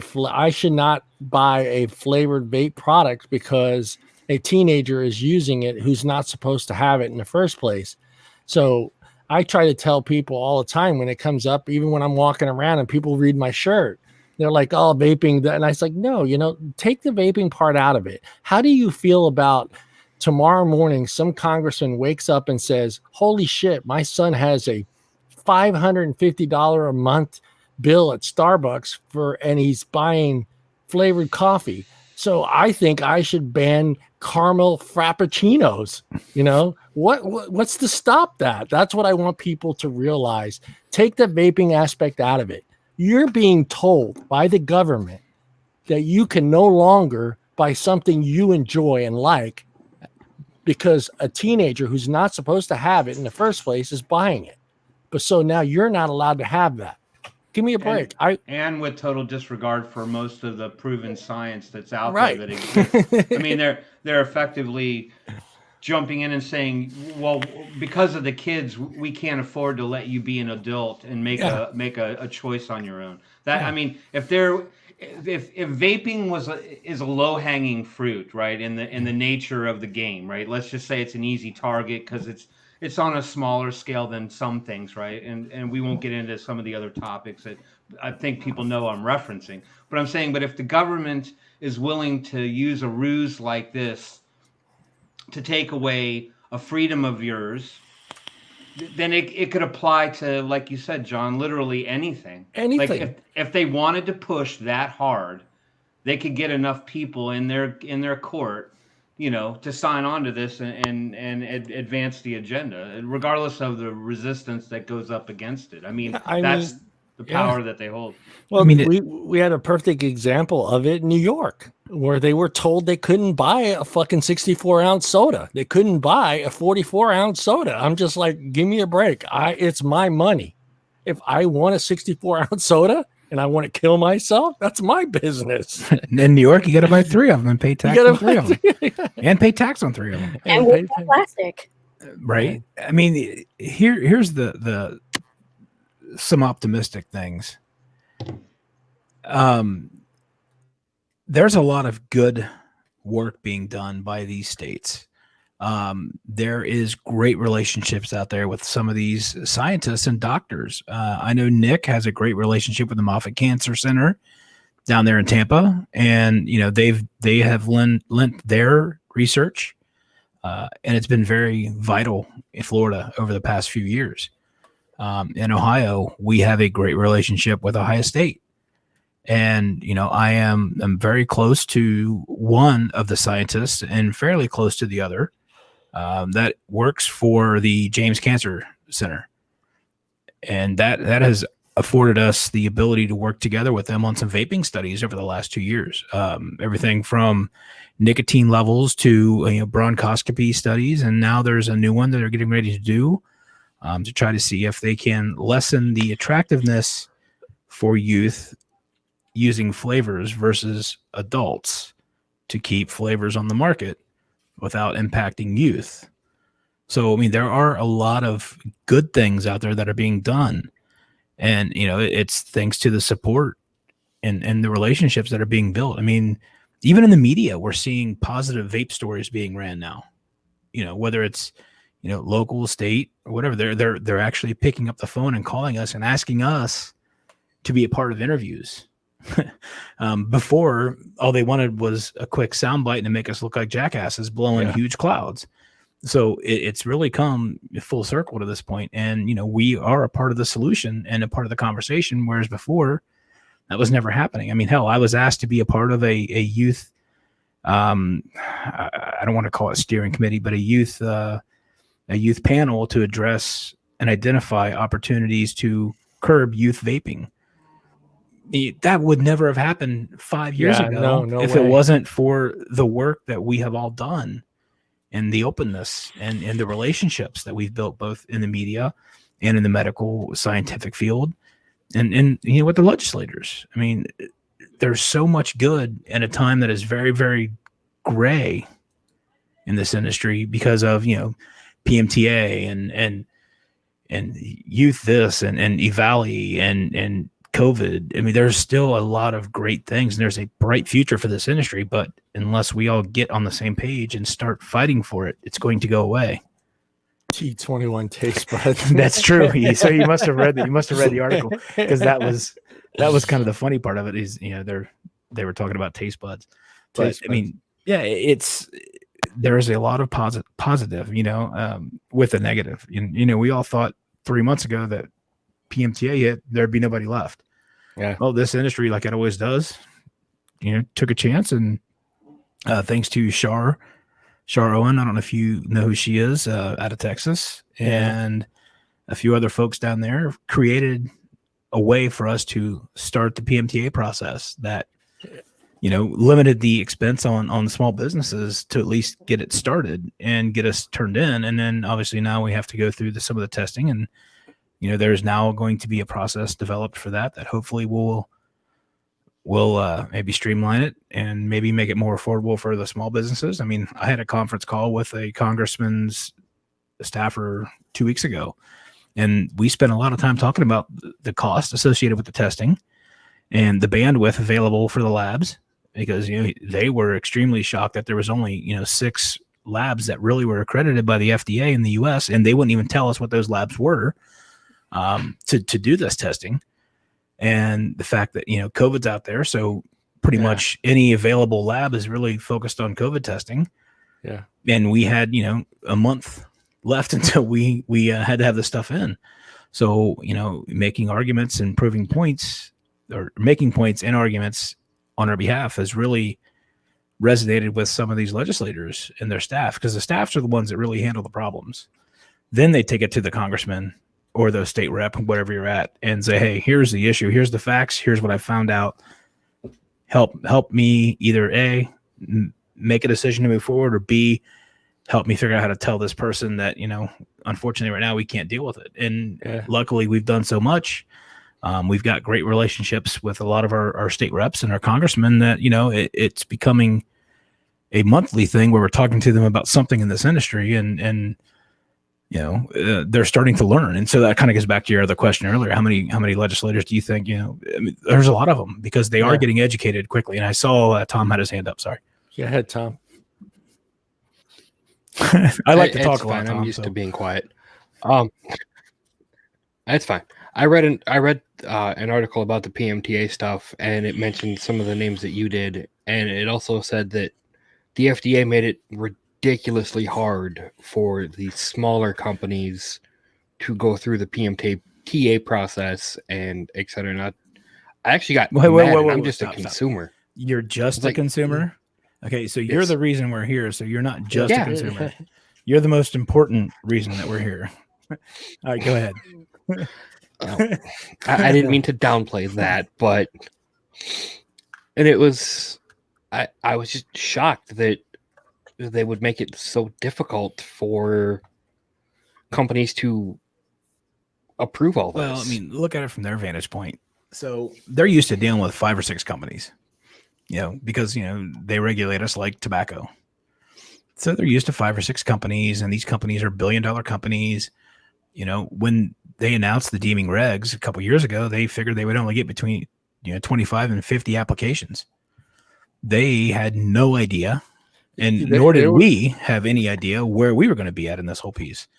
So, when that whole thing came about, and 25, 50, no big deal. Well, they didn't realize how many of us there were. And then really, thankfully, Shar is and I'm going to screw this up, I think a computer engineer, and her husband, I think, was a scientist. And, they, and along with a couple other folks in that group, put their heads together and figured out a way to comply with a lot of what the FDA was asking. They're still, like I said, they're still the big 400-pound gorilla out there with us with the testing. But, I think they were blown away when they started getting these submissions. And I think I read somewhere that Mitch Zeller was expecting 400 million submissions. That's insane, dude. Products. Yeah. I mean, I know our PMTA for our products was just over 3 million pages. My wife did a second one that was over 6 million pages. We had 998 SKUs. He had almost 1,900 SKUs. So you're talking almost 3,000 just between two companies. Wow. So, and that's just one. I mean, we're not even one of the big companies. Yeah. I'm trying to picture what 3 million pages looks like. So it's funny you say that. I made a post. I made a post the other day, and I was strapped for time and just looking to make a visual point. So I Googled million pieces of paper in a stack, on Google. If you find it. And there was a picture in an office that had 1 million pieces of paper stacked up together that were, they would look like they were tied together at certain points. And I posted it on my page. I said, this is only a third of what our submission would look like if we printed it out. Cause we sent it through electronically, and they also sent down flash drives. Yeah. Well, several people shared that picture, and a few of them took it and used it for their own, which is great. And so I got browbeat earlier today because I used a picture that had a European outlet in it. So it wasn't my real picture. Well, I never claimed it to be my real picture. Yeah. Right. This was just a visual to prove a point. Much like the picture going around of the 88 flash drives in the box. Right. I mean, they have to understand what this looks like. And you can tell a politician that you have 3 million pages, but until you show a visual, and I actually did the math on this. So at 7 cents a copy, 1 million pages would have cost you $70,000 to send in, plus shipping. Shipping. So if we would have printed out 3 million pages, that would have been roughly $210,000 to print it out, and then to bind it and ship it would have been a lot more. Right. So yeah, it's just absolutely ridiculous, that type of thing. So thankfully they did let us send it electronically and on flash drive. So, but yeah, it's absolutely crazy. But I don't think they knew that. And I told that number to the legislator staffer that I talked to, and his jaw dropped. Well, it's a jaw-dropping number. I mean, there's no way around it. It's absolutely crazy, and I think they go ahead. Are you surprised by the total that have been turned in by so far? I'm always going to say I wish there was more, but I don't know what the final number of people that have turned in. I'm going to say it's probably well over a couple thousand companies in general. I'm just happy that people are doing it and taking the chance, and if it wasn't, like I said, if it wasn't for Shar and her team, or people like Demetrius Graphiotis and Matthew Salter and folks like that are doing this, this industry would be done. I mean, God bless my wife for sitting there for, days. You and better weeks. get her something special. Days and get her weeks something special. You better of get her just something special. staring at a computer. And the coolest thing was, I was in DC, and I went down there by myself, and came back to the room, and I was messaging her one night, and she was not real happy. It was like 3:30 in the morning, and I got crying eyes, right? And she bumped into the computer, and it came unplugged. So when she was doing her submission, so she had to start over. But her thing was she wanted to go take a nap and then drive to DC and surprise me the next morning. Yeah, she was hoping to be there, and it didn't happen, obviously, because of that. And then she ended up helping a few other folks finish their PMTAs because they were strapped for time. So it's amazing. That's the thing I noticed as well, that the people helping each other, that's awesome within the industry, getting those PTMAs out. And these people need to realize these are competitors, whether we're all in this industry for the right reasons. These are still competitors. These are still companies. They're still trying to make a profit, and they're trying to stay afloat, and everybody's helping each other. And I love seeing that. And we all, at the end of the day, we all share customers. Yeah. There's 70 vape shops in Columbus. Wow. We all share customers. But, out of those 70, I'd say good over half of them are members of OHVTA. People right down the street from me. We're trading customers, and we're all investing in the future of the industry by being a part of the association. 6.6 to 8 million pages of paperwork. Wow. Isn't that crazy? That's a lot of paper. Isn't that crazy? Lindsay was in she came to DC. Yeah. I will say Sorry, John. Go ahead. But if that was all dollar bills, I'd be okay with it then. Yeah, I'd like to see $1 million stacked up. Okay, to kind of put that in perspective, 1 million sheets of paper stacked on top of each other is 328 feet tall. Yeah. 328 feet. Okay. I don't think I have anything that tall built here. In That's right, perspective, That's why Brian's my Google expert on my sports talk show. right? In perspective, a 10-story tall building is around 10 stories would be roughly about 100 feet. Yeah, that's insane. Yeah, I don't have any 10-story buildings here. How about you, Brian? Lindsay filled out basically Willis Tower and height of paperwork. Yeah. It's funny Just because on that post, 1 million. I put a job application. So this is what an application looks like. Yeah. This is what a PMT application. Yeah, PMTA exactly. application looks like. Exactly. It's crazy. Nick says a football field. Absolutely, Yeah, it's insane. It's insane. it is. But I was still really happy to see the numbers that were being turned in, and I think a lot of times, for me, I'm not going to name names, but I was really happy to see the names that I did see on there, because to me, like, I'm not going to name them, but there's a company that I had been dealing with since their existence, and to see them go ahead and move forward, to me, that tells me they're in it for the right reasons. They're not just in it to make a profit and get out like most of the company.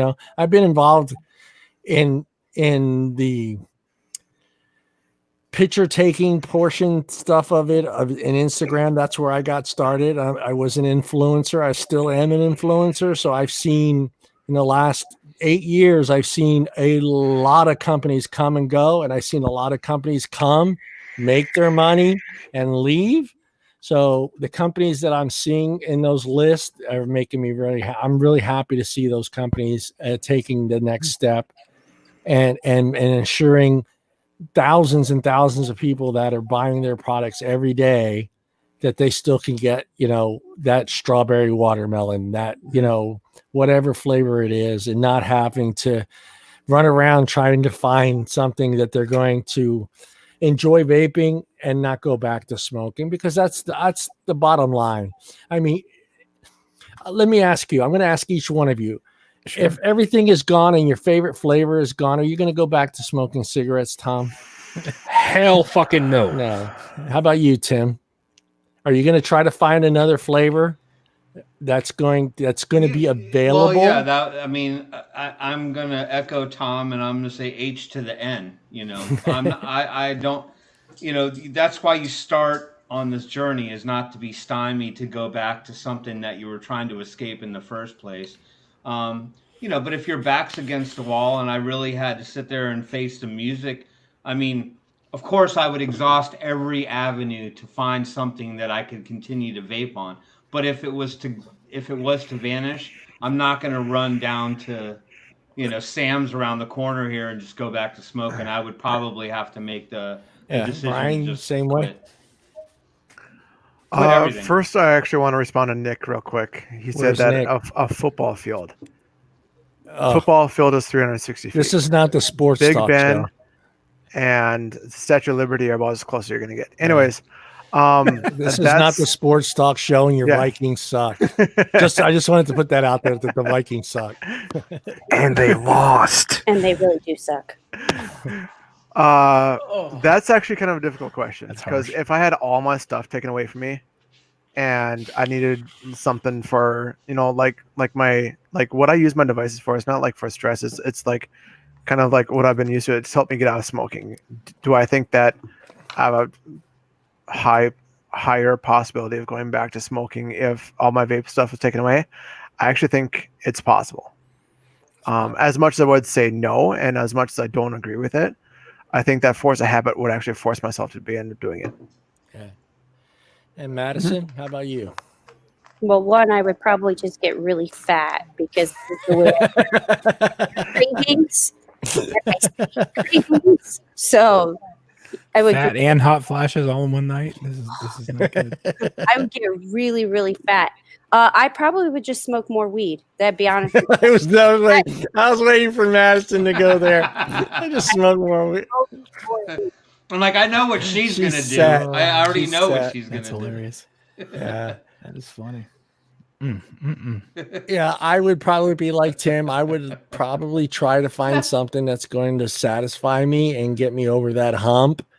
But if I don't find that, I've been vaping long enough to where I don't feel that I would go back. But then again, I don't want to be that person that's just kind of like thinking for himself and not the future smoker or the guy that's a week in or 2 weeks in that's still kind of trying to find that flavor. And now I don't know, is he going to find that flavor with whatever is going to be available as far as PMTAs after that's all said and done? We don't know. We don't know James doesn't even know how many of his things are going to get passed through. Or Come look in my trunk. I'll tell you something. Yeah. That's where it's all going to go. Yeah. It's going to be hard to kind of even, let me ask you, James, do you feel that the FDA towards the end of this all comes up with some kind of scheme, some kind of loophole towards the end that's going to make it, let's just say you're still going to get your stuff out there, but they're going to make it a little bit more harder on you? They won't be able to do that without the help of Congress. Yeah. And, because we are under the control of the Tobacco Control Act. Right. So it's going to take an act of Congress, honestly, to change that. Yeah. Which, makes, again, this election extremely important to support those candidates that are supportive of vape. So, single issue voter thing we talked about earlier is key, instrumental, and the legwork that we've all done on the backside with the legislators. But without an act of Congress, I don't see the FDA giving us a free pass. I think it's going to be a very tedious next year, because you got to look too. If they do that, and you've got companies, like Blue and Views and Juul that have spent millions upon millions already to get through this and get this started, and have already bought lab space to do the next set of testing. How can they defend that in the court of law, honestly?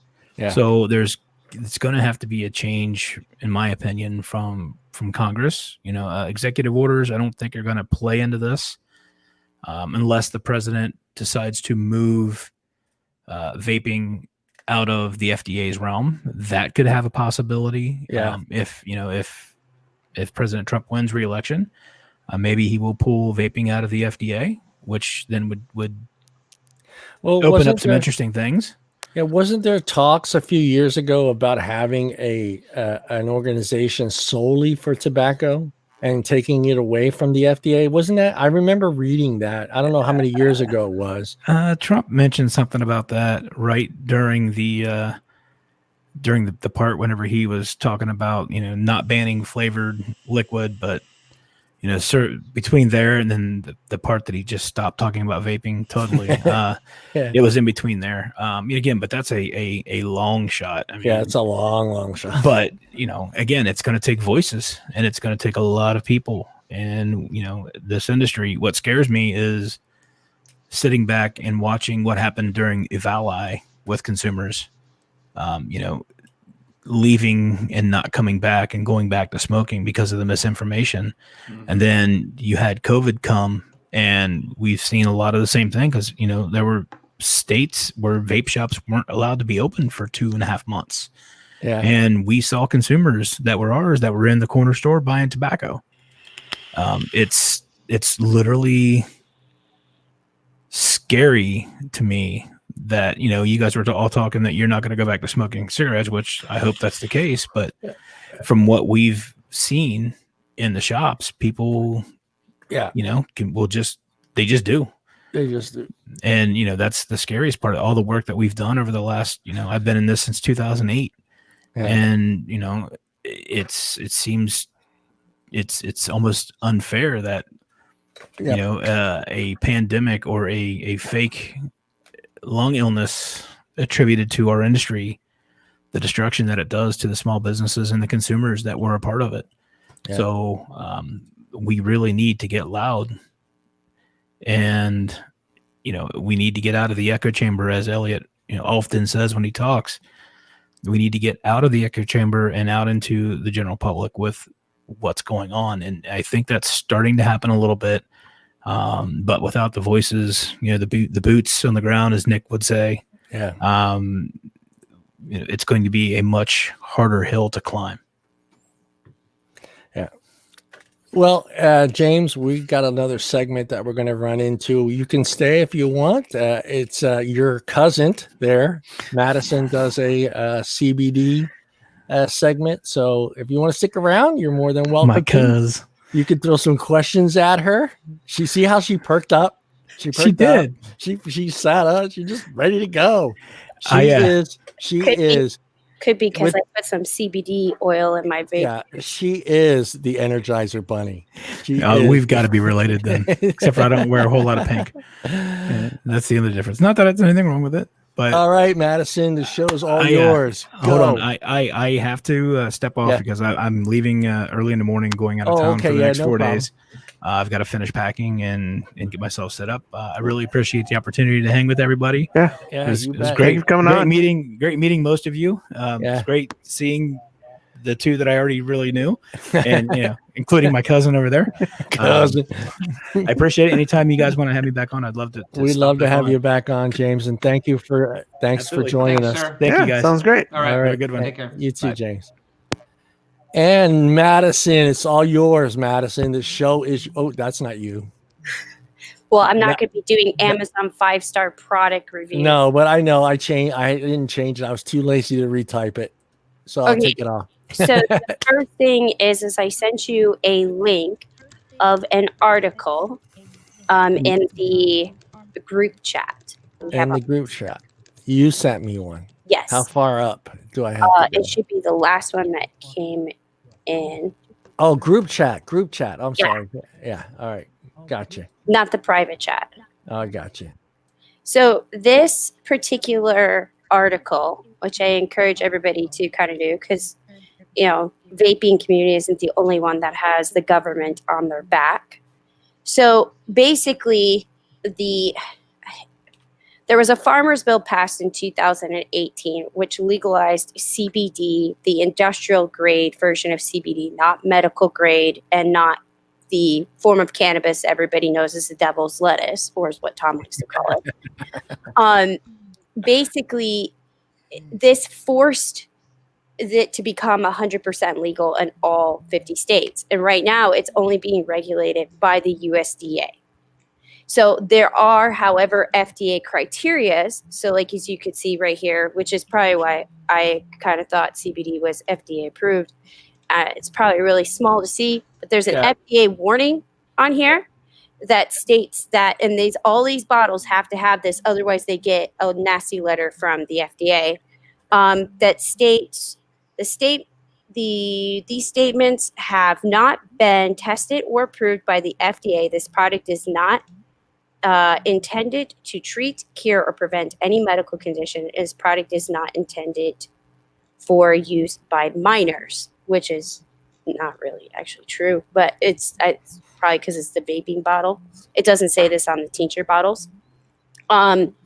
So basically, this is, so the FDA has no idea what to do with cannabis. Right now, there is one product that is approved for medical use. For CBD. And that is one that's been, I think, for seizures is what they're mainly using it for.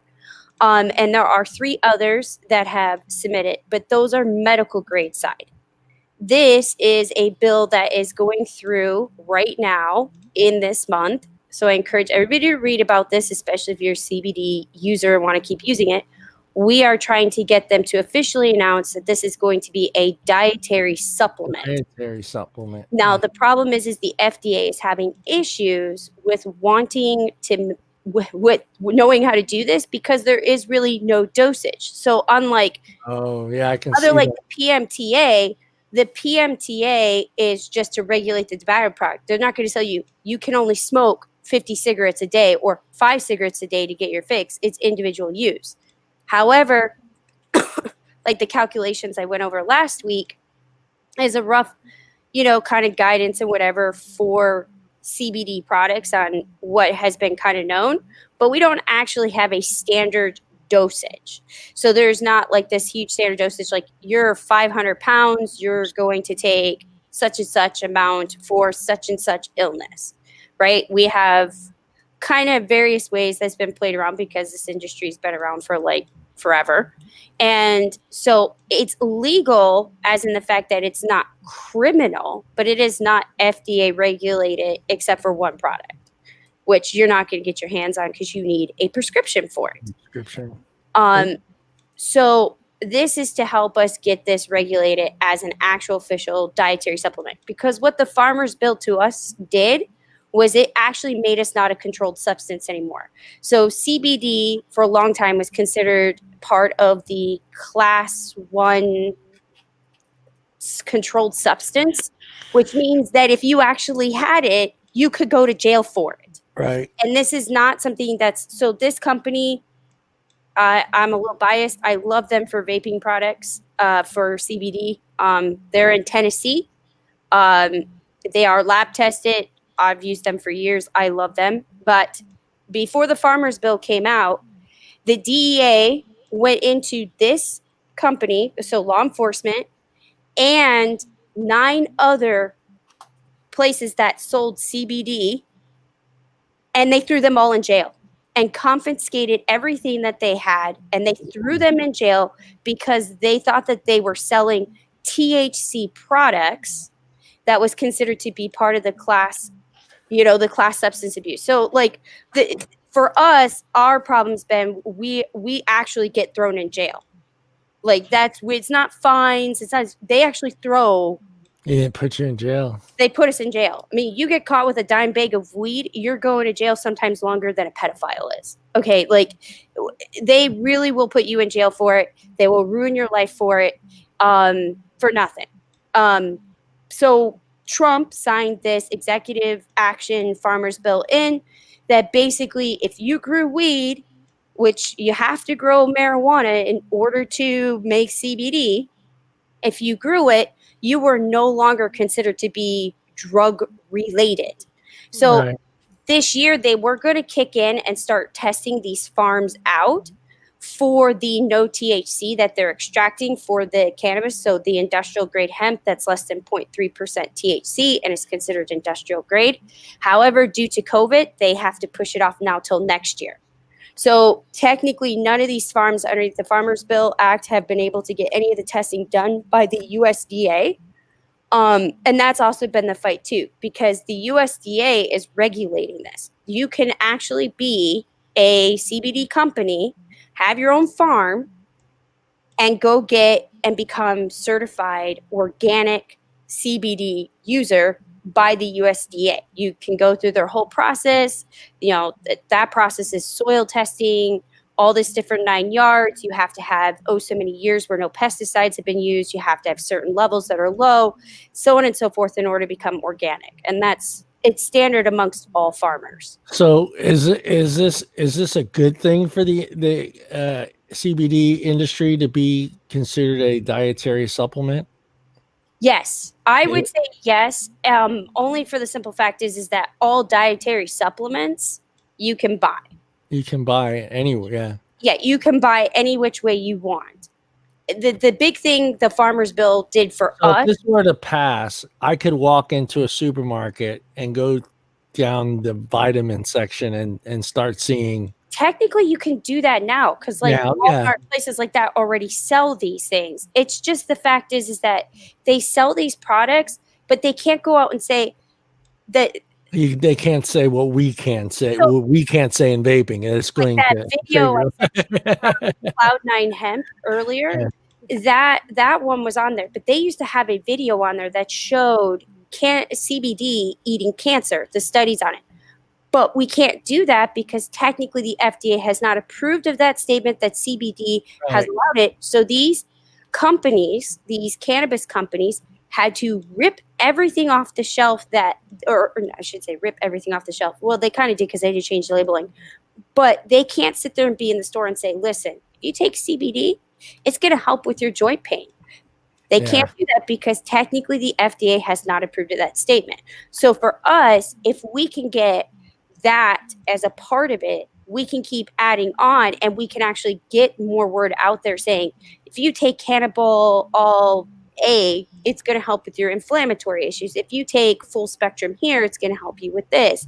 If you take X amount of milligrams, this is where you should start to help with seizures. And so it's been kind of more or less consumers and people part of the industry who's had to really put out the word of what it's done through personal stories, through studies that have been done around the world. Because since cannabis has been considered a illegal drug in the United States for, well, up until a few years ago. And it's not even federal, it's state level, which if people want to push the federal level would be great because people like me who are veterans, we can't have any of it. I've known people even in legal states who are veterans, who have VA disabilities, who one of them I knew was in North Dakota, who got caught with marijuana on him and he lost his whole entire disability. And it was the only thing that could help him sleep at nighttime with PTSD because it is not federally recognized as a legal drug. And so you are technically doing a criminal act and they will take away your disability because in a lot of cases, it's a felony to have marijuana. A felony. I mean, it's absolutely ridiculous. And black market... Our black market is bad. It is proof in the pudding that a black market is the worst thing you could ever do to any type of industry of adults who want stuff. Yeah. This is a tale of warning for every single industry of how bad a black market is, and when the government decides to really fearmonger. Let me ask you a question though. It would seem that it'd be very difficult to have a CBD liquid black market though. No. I mean, you have to grow. I mean, you're talking about thousands and thousands of plants. Nope, it's not. I mean, have you ever seen drug raids? They're fun because no, I know, but that's different. I mean, now you're not only have the plants, but you got a bottling service. You got a lot of stuff involved. Well, so here's where this becomes. So marijuana is a weed. It literally is an actual weed. Yeah, it's a weed. It will grow in any climate, in any condition, anywhere. Yeah. So it's very easy. If you have a black thumb, you can grow marijuana. Okay, like how many plants does it take to do a 30 ml bottle? I have absolutely no idea. I mean, I really don't. But the thing is, what they usually do with drug raids is they look for places that have huge amounts of grow lights in their house. Yeah, electricity bills, water bills. Exactly. And they look for them to try to see if they're growing actual marijuana. Yeah. So you could technically have these plants growing in your house illegally and do that. Now, there are some states where like for me, like I'm a medical patient. Some states that allow medical patients can have like 5 or 6 plants. Yeah. So it just kind of depends. Yeah. Can Joe Blow make CBD at home? Yes. Yeah. Joe Blow. That's what I was going to get to. I was going to get to the DIY part of it. Can someone DIY hemp oil? It's not going to be great. And CBD, some of the extraction processes for CBD are extremely dangerous. There has been labs that have blown up. It can be a very dangerous extraction process. It's worse than a meth lab. I would say it's comparable. It's just cleaner than the meth lab. Yeah. But at the same token, how are you able to make meth? How are you able to do a lot of this? How are we able to get you got to think about it. Just marijuana by the buds, okay, that you would buy from your local dealer down the street. It's the same plant that's producing CBD. Yeah. So how do you know I have a dealer down the street? Who told you this information? Everybody has a dealer down the street. You should go ask. Well, you should go ask my uncle. Is Dave home? Dave home? Although Illinois now is a full recreational state, so yeah. we don't have to go to the dealer down the street to go get what we want. We can simply do whatever we want. Well, So it's important to have it be regulated as a dietary supplement. Now, our FDA process is going to look very different than the PMTA process because it's going to be, which I'll show you some of the lab studies that we have that are done. They're not for FDA, but these are lab studies that consumers really should look for. And to see too that this is a legit company. This is a CBD company that's in it for the right reasons. So yeah, it's a good thing, and it really needs to happen. The problem we're going to have is dosaging. The FDA said they could take them 3 to 5 years to figure out dosage. yeah. So this is, even if they decide to just do this as a dietary supplement, it's going to take a long time to go down there. And the thing is the CBD industry isn't used by a few people. It's used by a lot of people. Yeah. And I still am yet to see a CBD company that's international. Now, I do know that there are international ones, but I do not see them. I haven't seen them come into the United States. I've seen our products, United States products, In other have countries. gone out. Like, I think Canada just recently released the restrictions to have United States CBD go in. I think Australia was another one because a girlfriend of mine, she sells CBD for like one of those MLM companies. And for a long time, she would have to tell her friends on her Facebook page, like, I can't sell to you because you're in such and such country. But then all of a sudden it was like, oh yeah, our company's now able to sell to your thing because some countries still view this as a drug. Yeah. Like there's no universal thing. Like, is it a drug? Is it a supplement? Like kind of like how we were able to in the vaping industry declare it tobacco. There's too many gray areas because it's just too much of the plant. Yeah. Because we're talking about a whole plant. Yeah. And stuff like that. And Well, I think a lot of people didn't realize that they are using the whole plant. It's not just the buds that they're using. They're using the whole plant to make CBD. no, they're not using the whole plant for CBD. So there's parts of the Oh, plant. well, yeah, the stem or whatever. I forget whatever. There's parts of the plants that are used for things. Like, obviously, there's hemp parts that you buy from your local grocery store. That comes from a hemp plant. Hemp lotions come from the hemp plant. Hemp clothing come from the fibers of the plant. Ropes, wood, things like that, all used from hemp plants and stuff like that, used from the fibers of it. It's very sturdy. What else is there? I mean, my shoes are hemp. my shoes are hemp. They're vegan shoes, and I love them. We're gonna smoke those later. No, you won't get high from it. So different parts of the plant have different concentrations for things. No, Some I are good know, for I building, but areas you're going to find high concentrations of THC are going to be very low. So, Tim, to answer your question the other day that when we were talking about, to curb the munchies, take CBD. The curve, the munchies. Yeah, so it attacks different parts of your brain. And so when THC attacks a certain part of your brain, now it's psychedelic, but you get those munchies. In order to reverse that high, CBD attacks the other part of the brain that basically kicks out that high.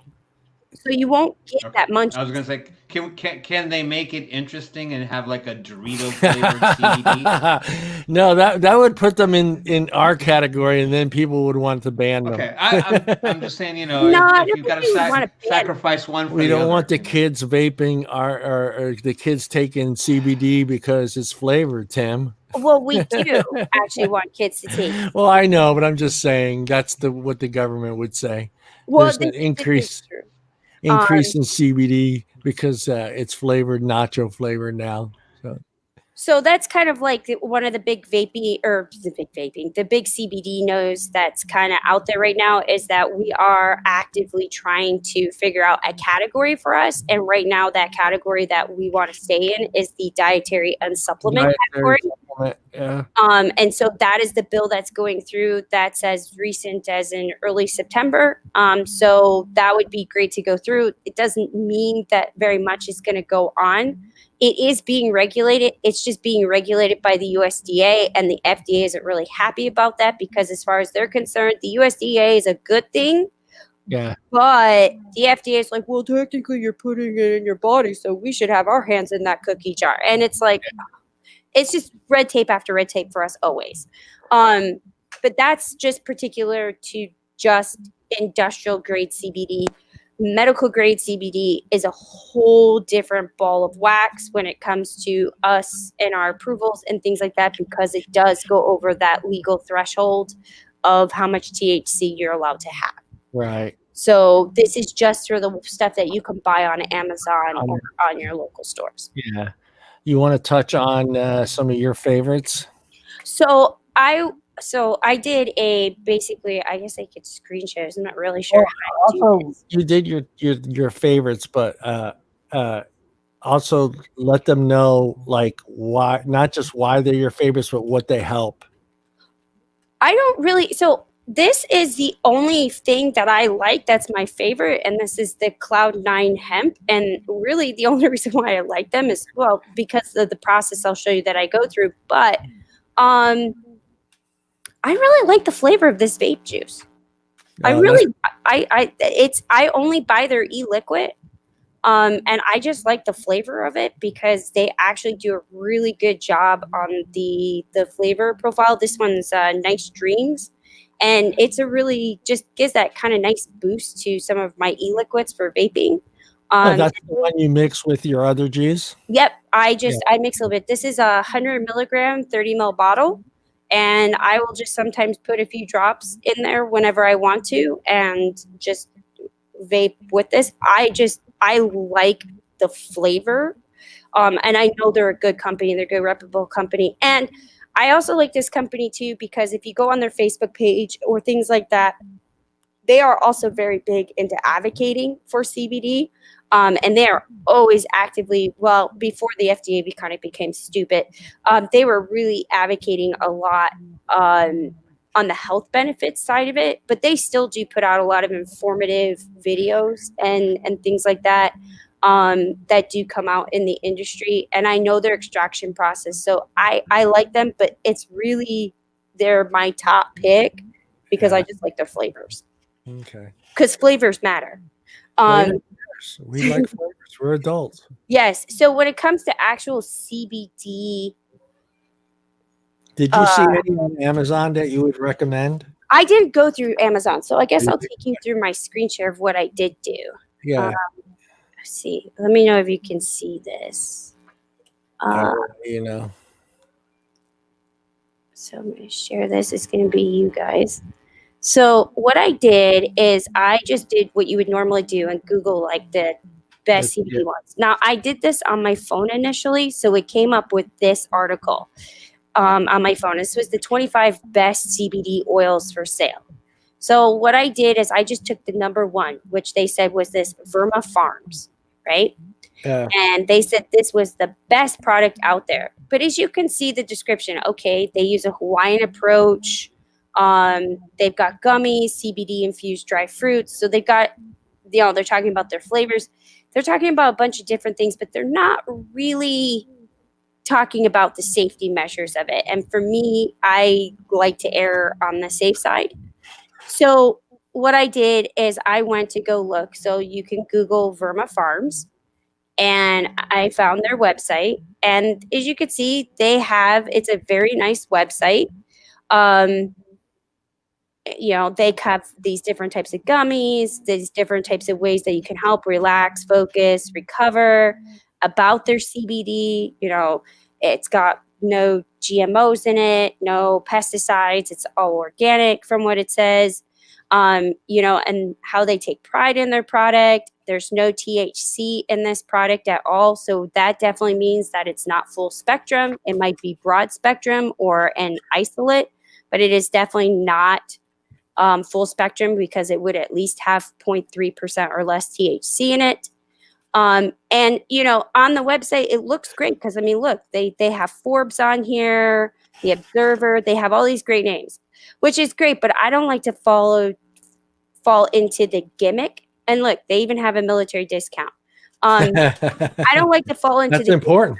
of this is a very pretty website and that everything looks good because I'm going to be putting this into my body. And Yeah. so, you know, they've got CBD for dogs. Yes, you can give your animals CBD. Tim, that might help your dogs out with their weird anxiety issues. They've got There you go, Tim. They've got tincture versions, and they're really not that bad. And Did they have anything for barking? yeah, issues? CBD is a great calming thing for dogs. There you go. You could take Okay. yours for your munchies and then give the dogs for the barking. Yeah, well, I thought what was really cute is they made them look like T-bones. Yes. Story time. That was excellent marketing. So now they're marketing to animals. Yeah. Oh, well, Tom's got a question. Go ahead. No, I have a Tom. story. Oh, Tom's got a story.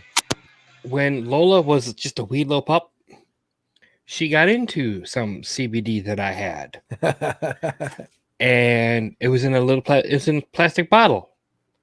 Puppies like to chew. She chewed, got through the plastic bottle, and now before people lose their shit, Yeah. Disclaimer. It was a 30 ml bottle, and there was maybe 10 mils in it, so it was about empty. When I noticed it, the bottle was completely empty. Oh shit. That dog was so damn chill the rest of the night. She didn't care. She just laid there and was like, yeah, whatever, I'm good, man. I'm chilling. Yeah, I have a lot of friends who give CBD to their dogs. Some of them who their dogs have like skin conditions or have crazy barking issues. Some of them who have bad, appetites, different various things. I have friends who give their pets these products, and it really helps out. Like I have a friend, every single time she goes on vacation and she has a dog sitter comes over, she gives them CBD. I mean, you know, I'm more picky about what I give my dog than what goes in me. Yeah, exactly. And so you can now, if you're going to give your animal CBD, I don't give my animals CBD, although I really should give Thor CBD because that dog is a crackhead, and apparently an That's alcoholic. insanity, Shane. No, he's an alcoholic for sure. But what does that have to do with the price of CBD in Australia? Wow. Yeah, but that's U.S. dollar though. That's not Aussie dollar. Yeah, Aussie dollar is automatically going to register a little bit higher on the conversion rate, right? Yeah. Right. So for him to say, to put it into perspective, I don't know what the conversion rate is, but I don't even want to know what the Aussie dollar amount is. But that's 25 mils. That's not even a 30 mil bottle of CBD. I mean, when my ex-wife was buying it, she got like little, I feel like they were like little 10 or 15 mil bottle. They were these tiny little things. She had one that was like a 30 mil bottle, but one of them was like this tiny little bottle that was like maybe 15 mil. It reminded me of my early days of Zampelbach. And I think she paid anywhere from 50 to 60 bucks for that thing. Woo! Damn. Yep. yeah, so this is actually not bad in price. And I'll kind of go into why I also think this isn't really bad in price because of what you're getting. So this is 500 milligrams per 30 ml bottle. So most of the time you're going to see average 250, 500, and 750 milligrams per 30 ml bottle. That's really not, it's really not that high up there. I mean, so this is kind of like a normal standard bottle you'll see. I do like the fact that they do have, and you can see here, their U.S. grown hemp, which is good. They do include their label on here of what's inside of it. See, broad spectrum. So this is going to basically be full spectrum without the THC in it. So this will hit every single area that I've, been talking about, these isolates and things like this. This is going to hit a very big, broad things. So you'll see too, it has terpenes in here, and there's a lot of studies with terpenes and cancer. natural flavoring. MCT oil is a big one that you'll see mixed with CBD tinctures. You'll also see coconut oil. You'll see olive oil sometimes, avocado oil, but big one that usually we'll see is MCT oil because it doesn't really have a taste to it to kind of mess with the hemp taste to it. Yeah. And then, of course, you have the actual hemp oil, which is the CBD oil. Is and this then- a lot, Madison? Is what? Is this a lot for this bottle, or is that a true number? Oh, you mean the serving size? Yeah. Like I said, serving size is really going to be kind of one of those things that is variant on the person with that mathematical. 350,000 milligrams. So it's a 1 ml dropper. So that would be just a dropper size is 1 ml. There's 30 calories, or contains 30 and 10 calories. You have the saturated fats, and then you have this. So you're getting 16.67 milligrams of CBD per 1 ml dropper. Okay. So that alone for a lot of people is a full true daily dosage for CBD. So you could probably do half and half if you wanted to.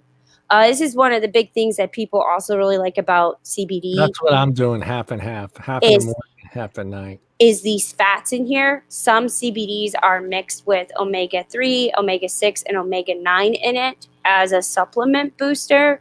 So you can find different variations.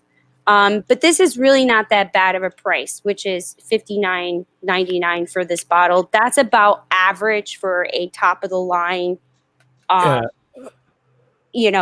And you can see it's made. Is it gluten free? Is it gluten free? Yes, this is gluten free. It's vegan. It's vegan friendly. It's it's all the buzz hippie words that I love in my life. Buzz hit. Pass. So this looks great, but the thing is I love websites. I don't always trust websites, although they're being pretty open and fair. The big thing that I like to look at is these lab results. So you really want to go for this. And this is on their website. When I do this on my phone, it pops up with the lab link underneath versus when I do it to the computer, it didn't. So a lot of times just take the company's name and go, like what I did up here for my Google search. Yeah. And I'll take the company's name and then I'll search for lab results.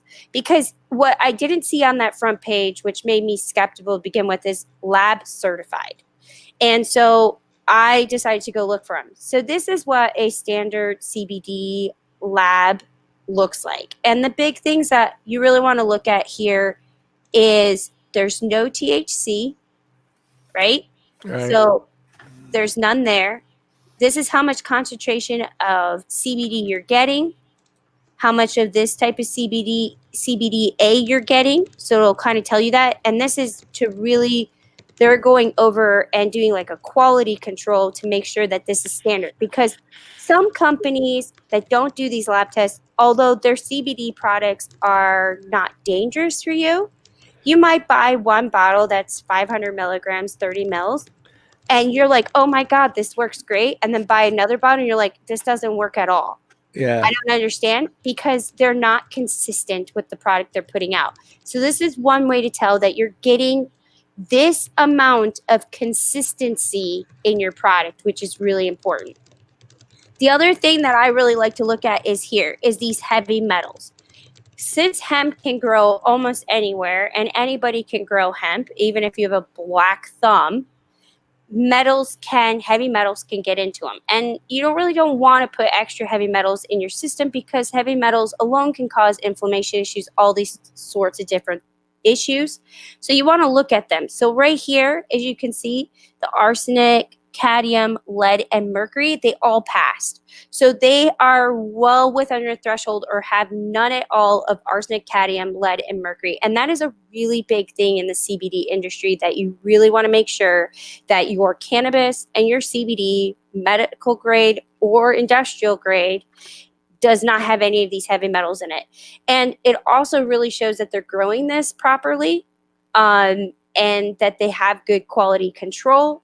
and that you're not going to wind up getting these molds, because CBD, like cannabis, has issues with mold. I mean, it's a plant, and a lot of plants get mold issues.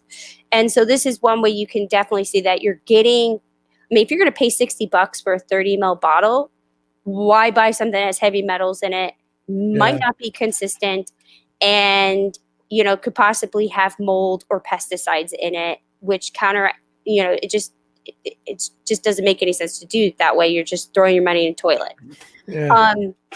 So the other thing I like to do when I see these types of things is I look at these lab results, which are the big areas I look at is consistency up here. And then I like to see what I'm actually getting. Like, are they actually testing with no THC in it? Or if I am buying it, are they underneath that, you know, that legal threshold, that 0.03% legal threshold? I can't remember, it's 0.3 or 0.03% is the legal threshold. And also that there's no mercury and that this stuff is testing fine. And if they are saying they're organic, that they do have a USDA certification for being organic. Because anybody can be out there and say, oh, I grow the best CBD in the world, buy my product. And, you know, I'm like, show me the proof is in the pudding. Yeah. So this is how I kind of go about when I look at stuff. The other thing is I like to look at the lab company. So this is actually a lab company in California. Yay. And I believe it's in one other place too. And so I like to make sure that this is a legitimate lab company, that there's no really. Oh, if it's in California, it's legitimate. They're also in Michigan. Well, I don't know about the Michigan one. But. And I like to just kind of see, like, to look at the lab company and find out, is this someone's back kitchen that they're producing this type of stuff? And when you look at these lab results, you will see right up here, it will tell you who the lab company is. It'll also give you their ID number of it too. And then it has this cool scan result, which I have not tried yet, and I probably should. But I like to make sure that it's going to a legitimate quality lab. Yeah. So if you were to look at this, the number one, I haven't done any of these other ones on here. I'll look at the other ones throughout the weeks. But this one is a company that I could say I've never tried them, so I have no idea. But by looking at them, if you just follow that step with evaluating CBD, whether you see it on Amazon, a friend of yours is selling it, you know, you're going to a local store, anything like that, I encourage you, go to the company's website, see what kind of information is on there, find the lab results, and make sure that those areas are good and clean, and then go there. And then, you know what? At least you know it's safe enough to test. Yeah, and then take it. At least you know it's to me, that process that you're talking about is just, to me, it seems like the company went out of their way to prove that they have a good legitimate product that's going to, and you're going to, at least you'll feel like you're getting something for your money. You know what I mean?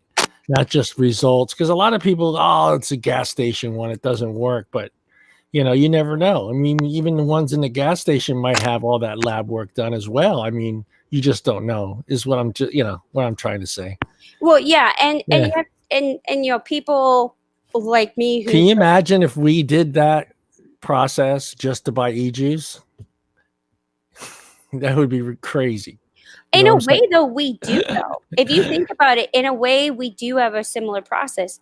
Look at every single time in the lounge, somebody wants to go buy it. Like I saw somebody ask today, is one of the big online stores a good store to buy to? And you're looking for people's feedback. Well, yeah, kind of. Before you even look at a store to go purchase liquid that, you know, you haven't even asked about the liquid. You're just asking about the store. Yeah, I'm just saying, like, say Tim has a line that he loves, and then I go and look at it, and I'm like, well, that line's just, you know, it's not made somewhere legitimate. I'm not going to buy it. But can you imagine if we did that? Just like, I'm only going to buy e-liquid that's made from this lab. That'd be crazy. Well, I just like to make sure that the lab is legit. No, that's good. It's good. So this is it. I know it sounds kind of crazy, but I like to preach safety, and I don't want to see any more dangerous stuff that hurts the industry that I have been fighting for my whole Right. entire life. Take any more rap than it already has. I mean, I've had friends who've gone to jail for, you know, for no reason, and friends who've had their lives completely destroyed for a product that's really not that harmful, that somebody painted as dangerous. So I don't want somebody to go back doors, buy something dangerous, and then they're like, oh, well, I don't understand what the big deal is about it. I would rather just show somebody, this is my process on doing it. There's probably a bunch of different ways to do it. But everybody who I've ever known and talked to who owns, I think it's a great idea for buying CBD. I think at least it gives you the confidence to know that you're buying a quality product. exactly, because why spend $60 and you're like, this stuff works Especially great. if you're spending $60. Yeah, and then you turn around and then you buy another $60 bottle because you thought this thing was amazing, and it turns out that it was crap. And because you're not getting consistency. And to me, this is more or less about, I mean, could you imagine if you bought a 12 milligram bottle of e-liquid and you got 12 milligrams, and the next time you bought from the same company and you got 3 milligrams worth of nicotine in there? I mean, I've wondered sometimes myself. exactly. That's completely, absolutely unfair. And you're like going through it so quickly. You're like, I don't understand why I'm not getting my fix. Maybe I need to go from 12 to 24. And you find out it's too much. Consistency and quality is a very, very important thing, especially when you're putting something in your body. And it probably will help us with the dietary supplement part, because a lot of these companies are already doing these lab tests. Well, maybe next week I did see, I think it was on eJuice Direct. Maybe it was them. I think it was them. Or it was Juice Vapor, whatever. One of them. One of the vape shops, online ones that's popular. I'll take one of their products that's on there. It's actually one of the vaping companies' brands that they're making CBD.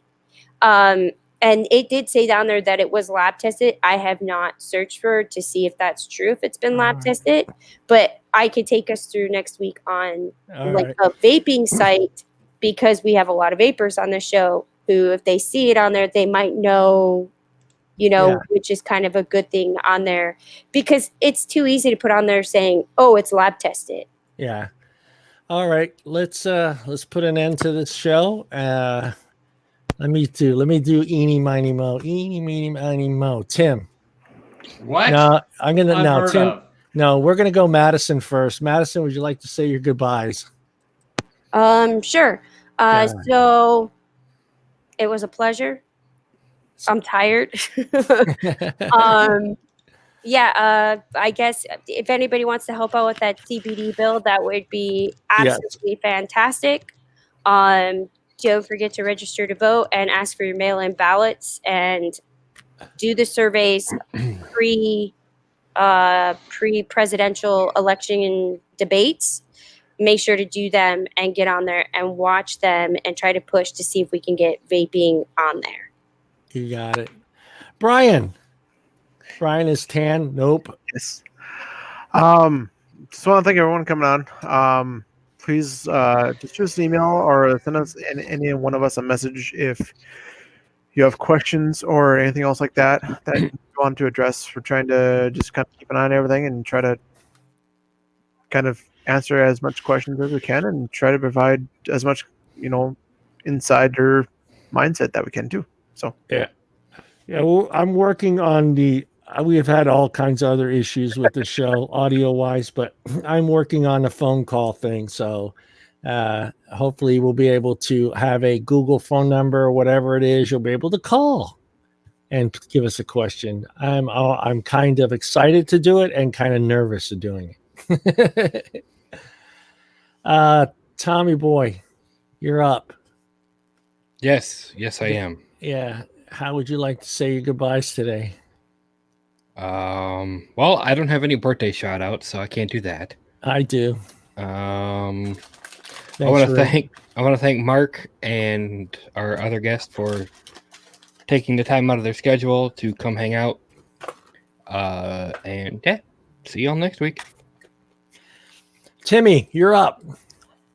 Bam. Let me unmute myself. Well, the only point I want to make tonight is I hope that everyone that's watching or still watching or happens to watch the playback. Look, you gave me my own camera. Camera one, camera two.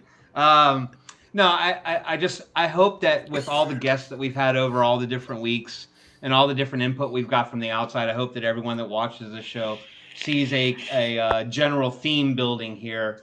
And that is that a lot of what we address and talk about every week is advocacy and how important it is for everyone in the community to pitch in any way they can, whether it's donations to their favorite organizations like CASA or VTA, or whether it's just getting on the phone and calling the White House, whether it's getting on Twitter and just blasting somebody or speaking your opinion or talking to people that are in your circle or, whatever. It's all about advocacy because that's really what this is keeping us in the fight. And if we can get the community behind the advocacy collectively, I think that we'll be able to make an even bigger difference than we've made to this point. So that's my major point that I wanted to make.